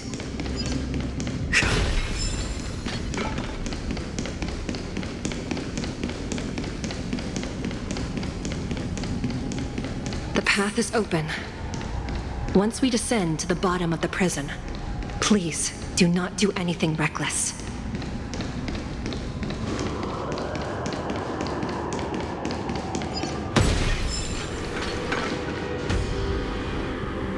Inside the delve, behind this door, is the greatest enemy of the Foxians, Hule.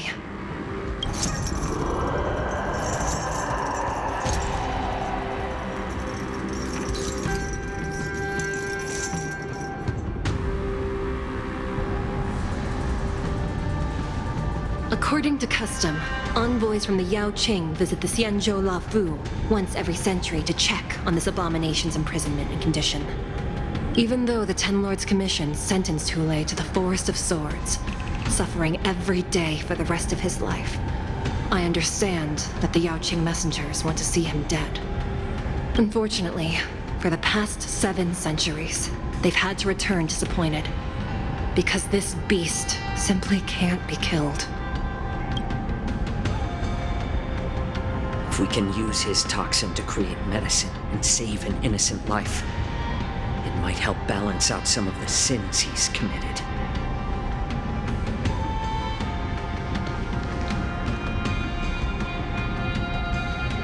Could you be the key to a cure for the General, Hule?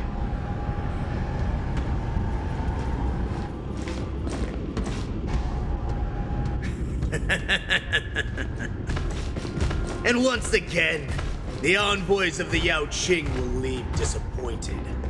However, I won't say the same for me and my brothers. Who's there? I'm just a humble counselor of the Rhino Hound Pack.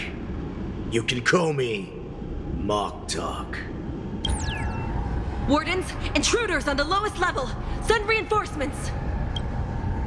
Nobody will hear you here. At the bottom of the Shackling Prison.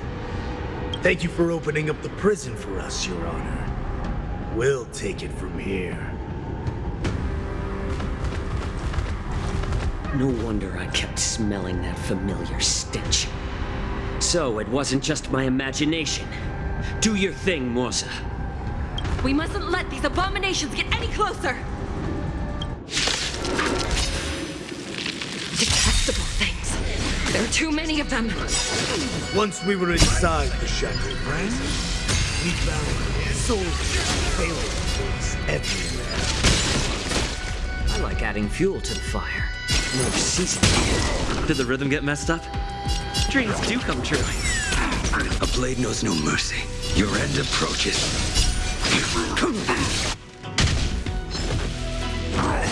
Catch up. Step up, let's see ya.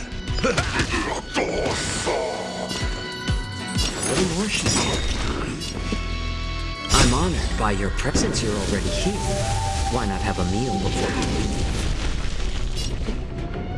Let's improvise. The mood is set. Let the show begin. I suggest you surrender now. Of course, I'll still kill you all. But I promise it'll be swift. That paradise may be unreachable. Savor it for me. I like adding fuel to the fire. More seasoning. Dreams do come true. That's how you... How presumptuous. Die now! Leave if you can, Morsa. It's not time yet. Time to mix things up. Unnecessary. The confidence.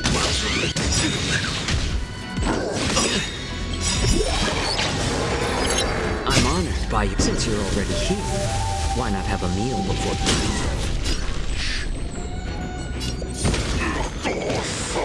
Take your position. The mood is set. Let the show begin.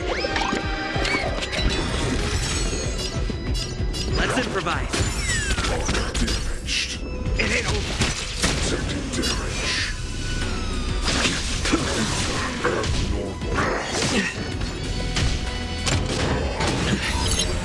Failed to set you. It's better to make no move. What emotion? I'm honored by since you're already here. Why not have a meal before you? Step up, let's see ya. Nice, like my friends. Indulge yourselves!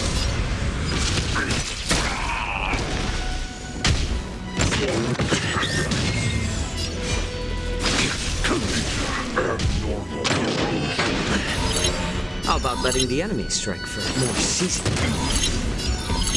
Dreams do come true. The mood is set. Let the show begin. That's all you got? It's better to make no move. What emotion?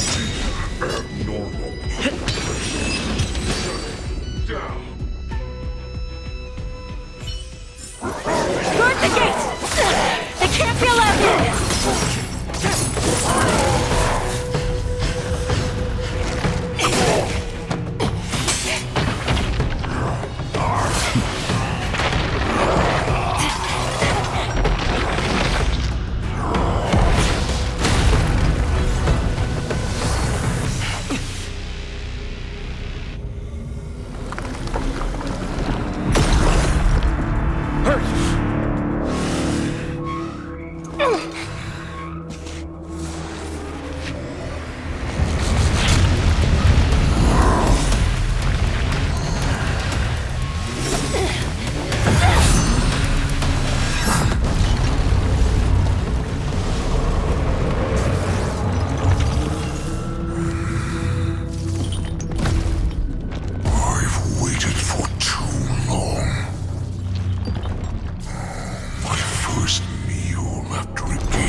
my fellow kindred. A sad scene indeed. It's been a long time, boy. Welcome back.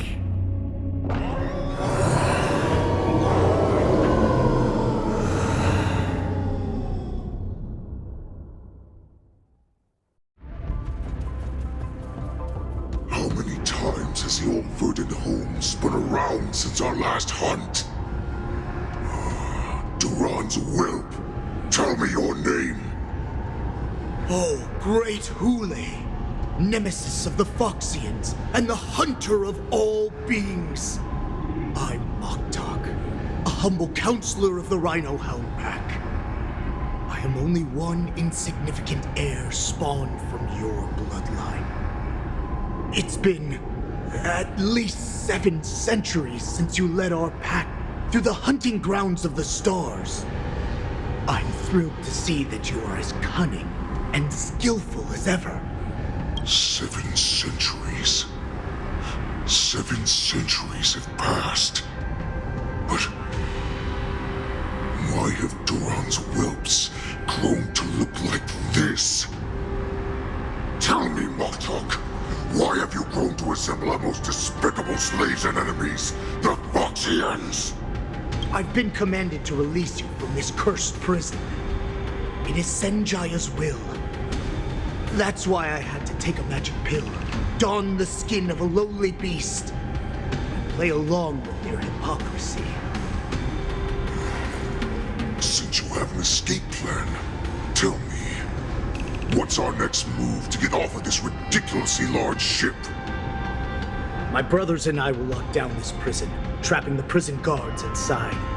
This will buy us some time.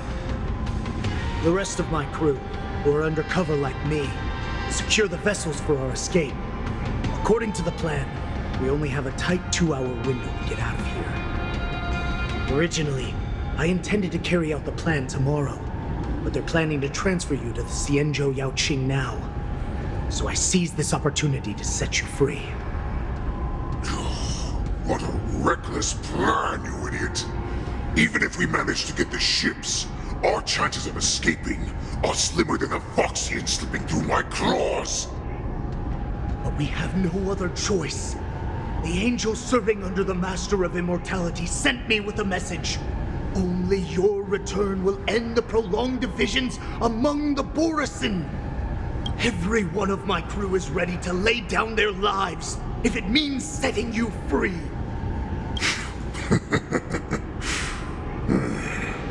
A sneaky weakling like you is actually showing some reckless bravery with this plan.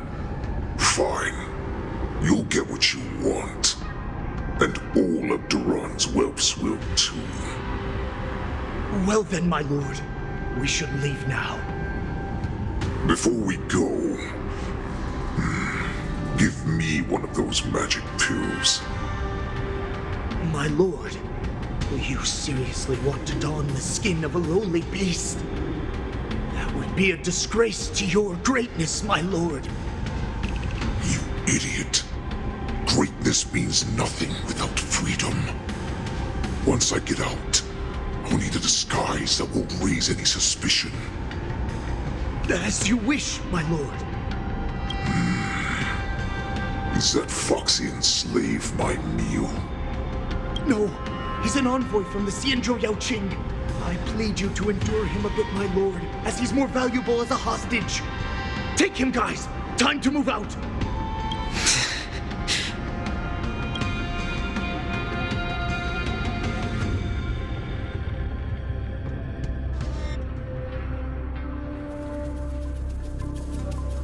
Madam Hanya, the wardens in all areas are regrouping. Those Ingenium enemies are wandering around and causing heavy casualties. And to make things worse, those iron wolves broke open the cages and let the criminals out.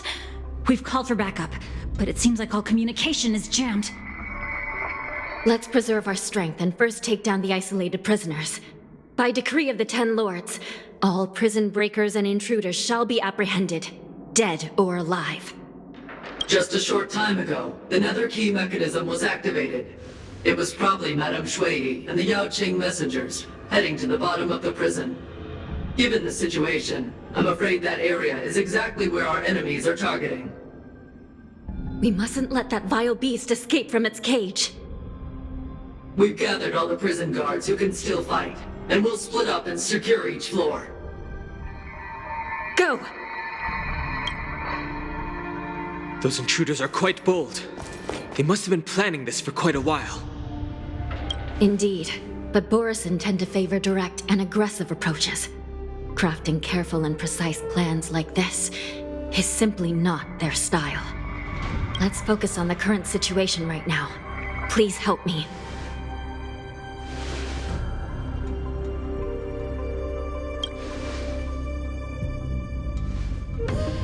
What's the fastest way to the bottom of this prison, Miss Hanya?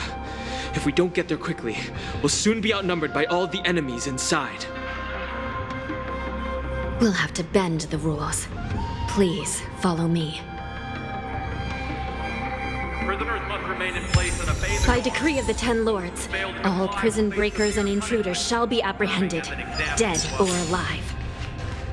Yes, ma'am!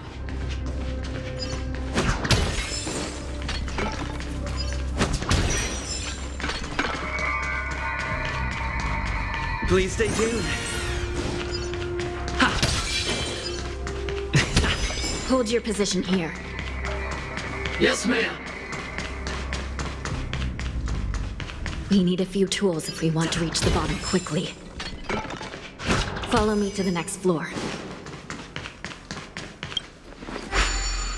The path is cut off. Someone must have altered the mechanism. No matter. It'll just require a bit more work to get through.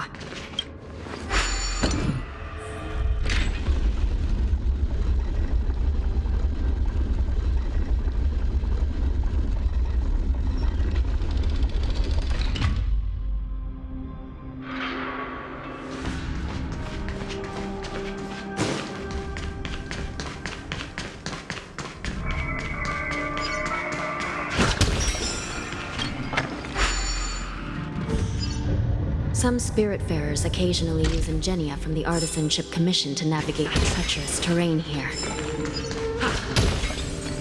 Normally, using devices like the shifting screen is strictly forbidden, as they could help prisoners escape. But, given the urgency of the situation, let's just ignore the usual regulations.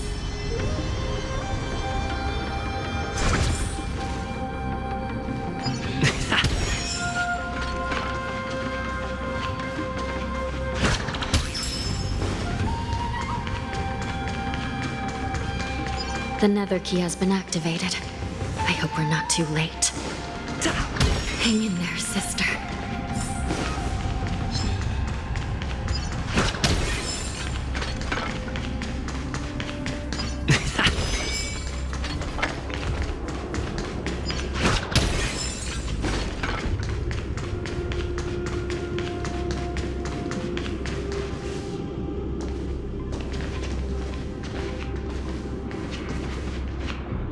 Looks like there was a fierce battle here not long ago.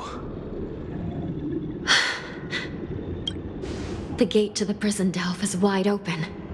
Hule has managed to break free. Where are the Yaoqing messengers? And where's my sister? Are they still alive? Let's look around.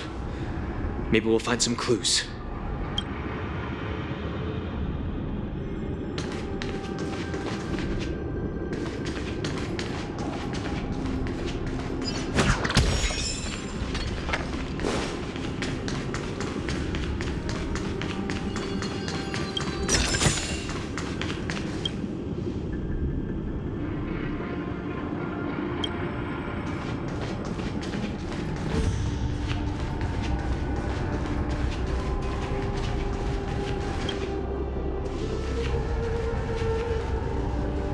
Xue is here.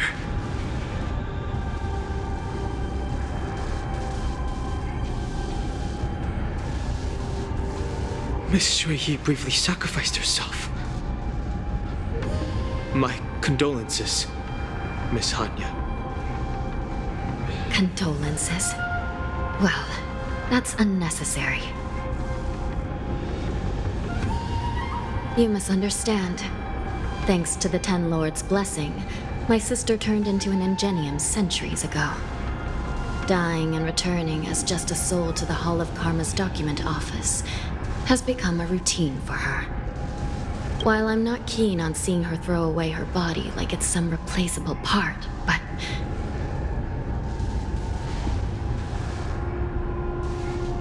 By the way, have you seen bodies that might be the Yaoqing messengers?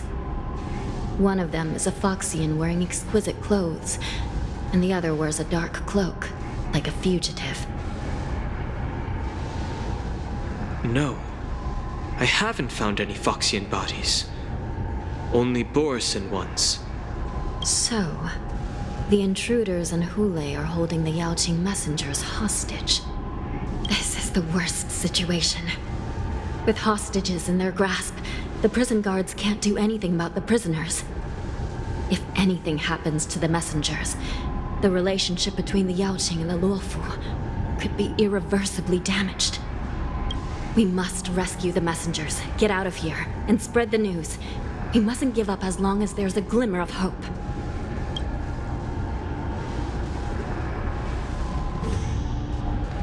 What have you found, Miss Hanya?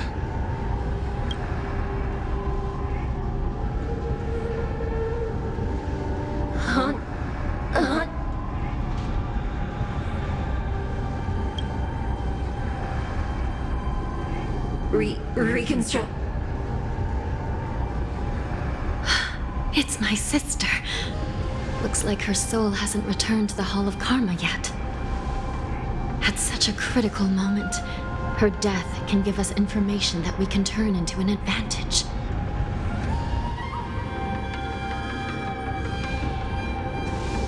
Let me see. The damage isn't too bad. If I can fix it up, my sister will have a temporary body.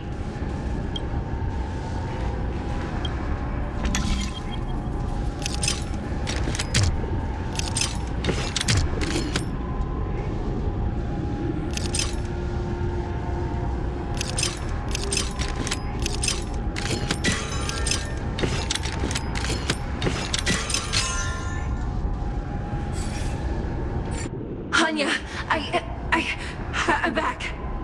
Welcome back, sister. I don't know what kind of expression I should have at a time like this. Happy? Tears of joy? Forget it. I'm used to you coming back in all sorts of forms. Now is not the time for jokes. This side crane can't hold all of me. Sister, what did you see when you were killed? One of the Yaoqing messengers escaped, and the other one was taken hostage and brought upwards? Besides the Borisin, there were other intruders. Invisible. Invisible intruders? What does that even mean?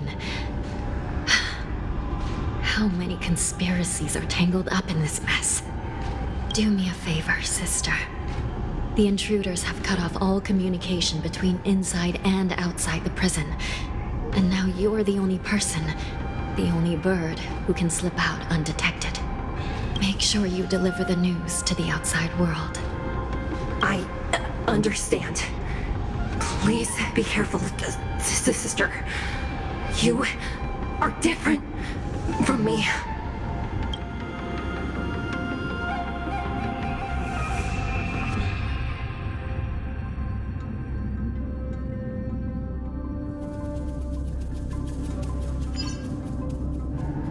Time is running out, Miss Hanya. If we keep delaying, those Borisin will escape from the prison. All right. If we happen to come across that Yaoqing messenger who got away... No. Stopping Hule should probably be our top priority.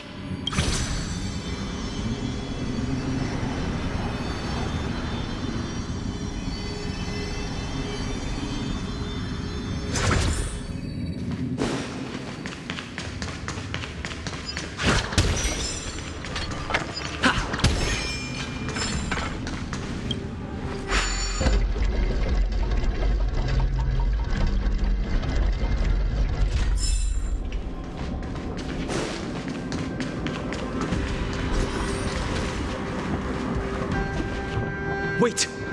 Something feels off. Something's approaching us. The invisible intruders? Watch your back! These abominations aren't prisoners from this prison. Until everything burns to ashes! Fight to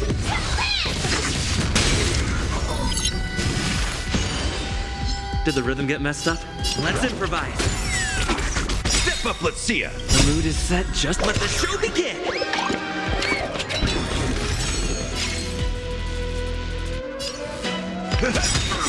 Nice, like it, my friends. Indulge yourselves! That's all you got?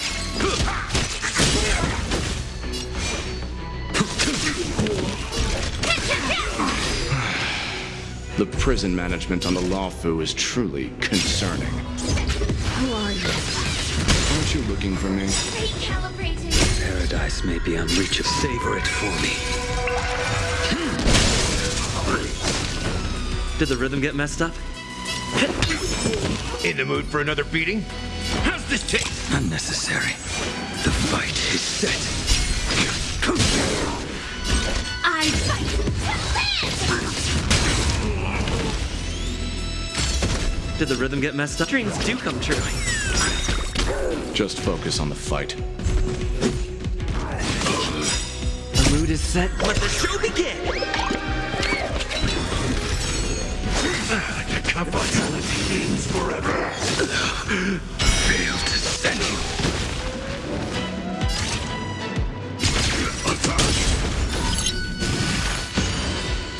Stay in step. Nice, like it, my friends. Indulge yourselves!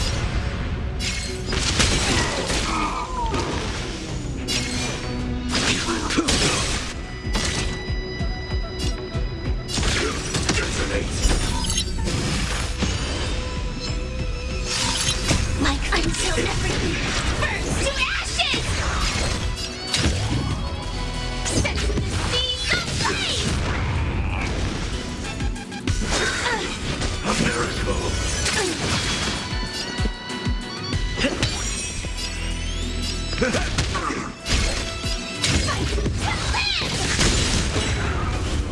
You impede me.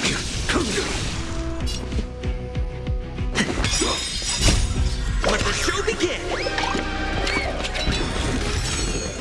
This is set to the seas of life! Step up, let's see ya.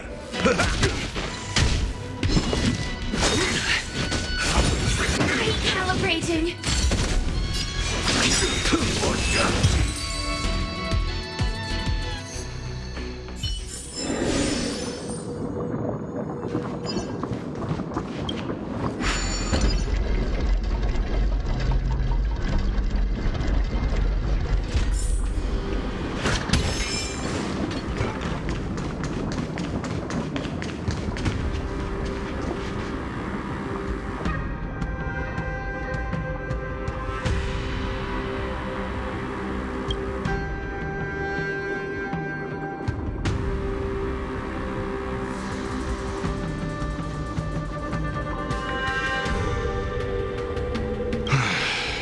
The prison management on the Luofu is truly concerning.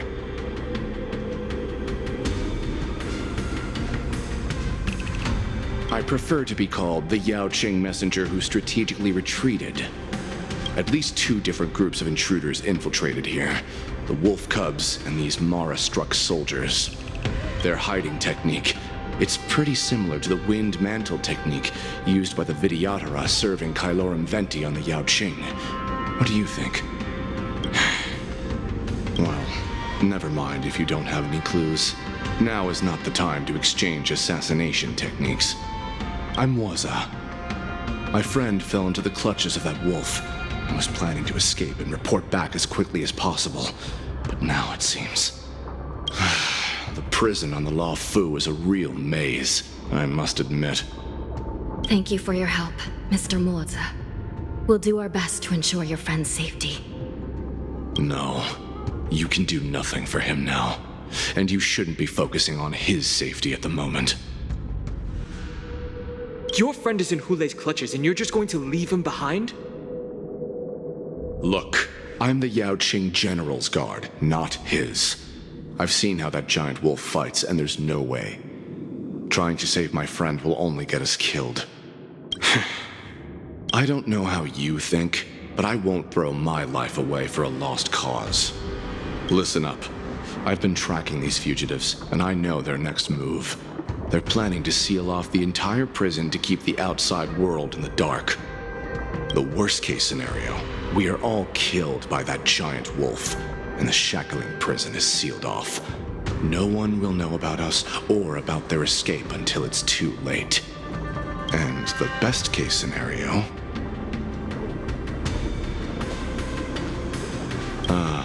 looks like we've got some clever minds here after all. The best-case scenario would be we seal the gates and trap the enemy inside with us. We can't let that monstrous wolf escape. Hopefully, someone will eventually notice that something is off and come to help. As for whether we'll still be alive by then, it's not something we should think about. You sure have a way of comforting people, Mr. Mozu. As a person of the Yaoqing, I've always searched for something meaningful to give my life to. I have to make it out alive. My companions are waiting for me. As a netherworld dweller, I've already died once. Yeah. We won't give up. Not until the very last moment. None of you are part of the Ten Lords' commission, so sacrificing yourselves isn't the right move. As a judge, it's my responsibility to guard this prison, and if someone should step up to stop Hulei from escaping, it should be me, not you. Once we reach the gate, I hope you'll help me seal it. After that, I'll do everything I can to fight the Borisin, and you find a safe place to hide and wait for reinforcements.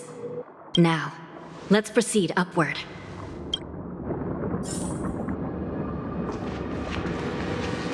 Please stay tuned.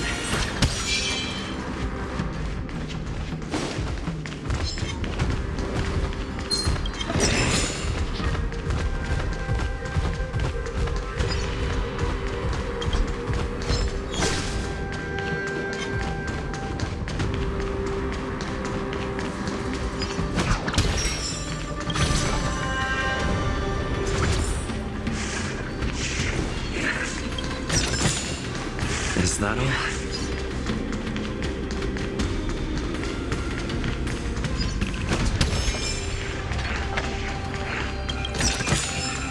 Looks good.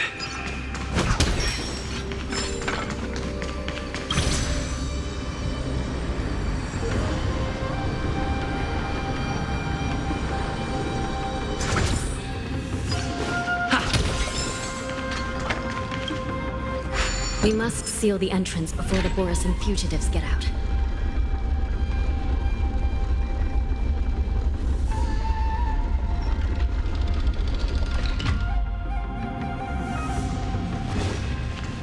The prison wardens and mechanisms won't be able to hold them for long. Follow me.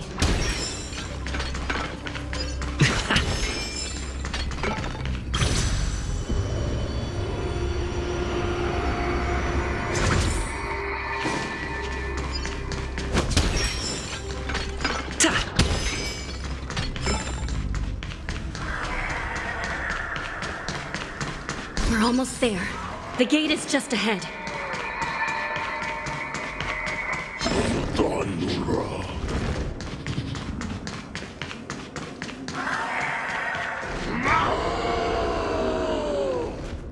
I will hold them back. Don't let Hulei escape.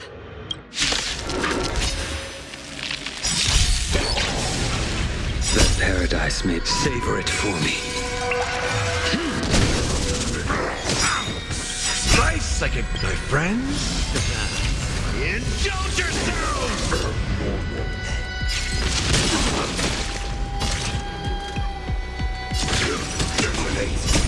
Until everything burns to ashes! Set to the seas of flame!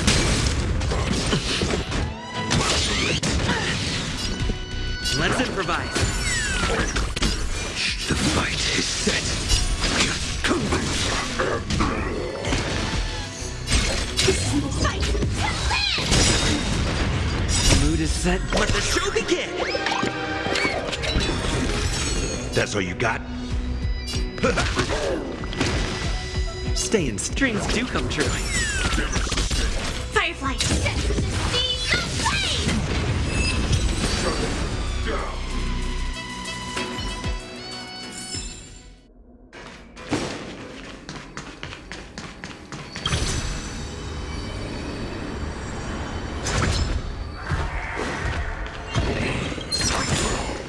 Looks good.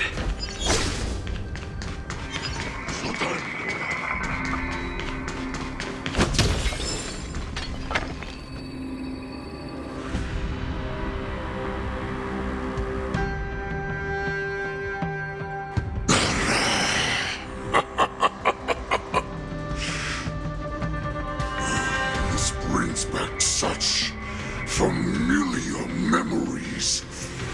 Memories of chasing, gnawing, and tearing. Oh, they're back. They're back. They've all come back. My lord, we're just one step away from freedom. Once we pass through the gate, no one will be able to stop us. So this hostage is useless now. Kill him, Moktok. He's getting away. Do something, Xianzhou. It's just like the old days, you useless loser. Just do something! Maybe this Yao Qing messenger can strike a deal in exchange for his life. He can use his status to help us escape from the Xianzhou. What do you think, Mr. Xiaozhou?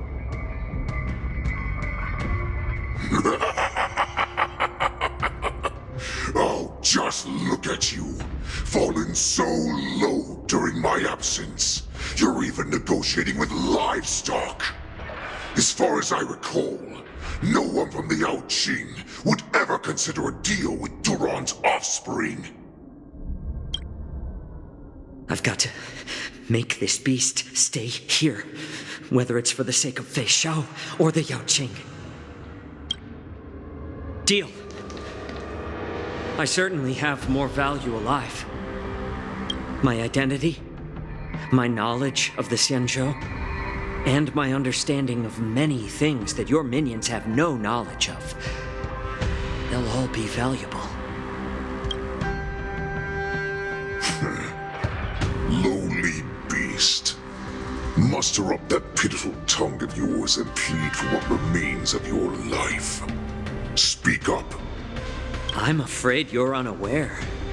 The woman who defeated you, Jing Liu, she has recently returned to the Luofu. Your opportunity for revenge is right in front of you. My lord, this slave is talking nonsense. I've never heard anything about this. May I just kill him now? Silence, Moktok. And you, slave. From now on, you'll stay by my side. You'll only speak and move when I allow you to. Otherwise, I'll dismember you from head to tail, inch by inch. Got it? But my lord... We must stay here for some time, Moktok. Fear not. Because once I step out of the prison, it's the people of the Xianzhou who should tremble in fear. I'll show them what true calamity means. Now, Duran's whelps, follow me!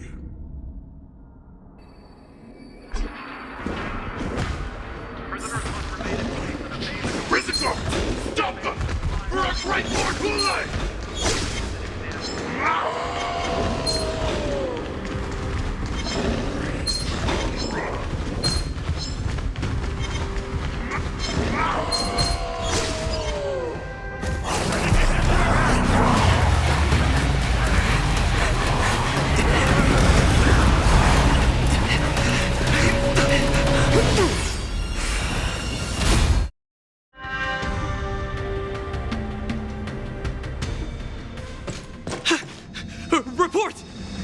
lost contact with the Shackling Prison. We received a message from a Psycrane. The prisoners have revolted, and the criminal Hule is nowhere to be found. What about the Yaoqing messengers and the Nameless? No news at the moment. We're trying to restore contact with the Shackling Prison as soon as possible. I see. You're dismissed. General Jing Yuan, General Hua Yan. It's just as we suspected. The rise of the Ambrosial Arbor was not the end of things, but the beginning. The hand of the Ruined Legion has already sown the seeds of destruction. From this moment on, the Xianzhou Alliance will face an even greater challenge, from both the abominations of abundance and the destruction itself. If this is what they want, I'm always up for a challenge.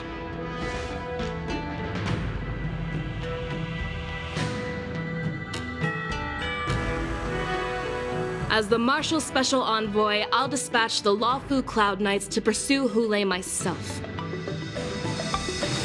Looks like the hidden dregs have finally come to the surface.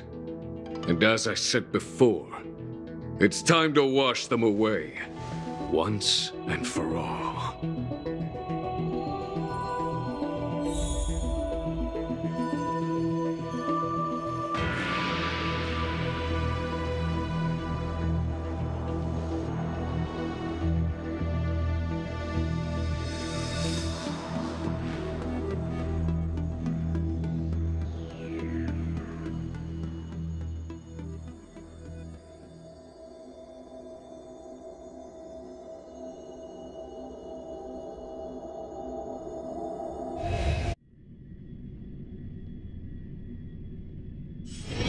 It's still early.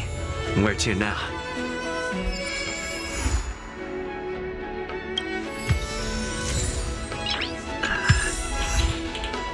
Nice.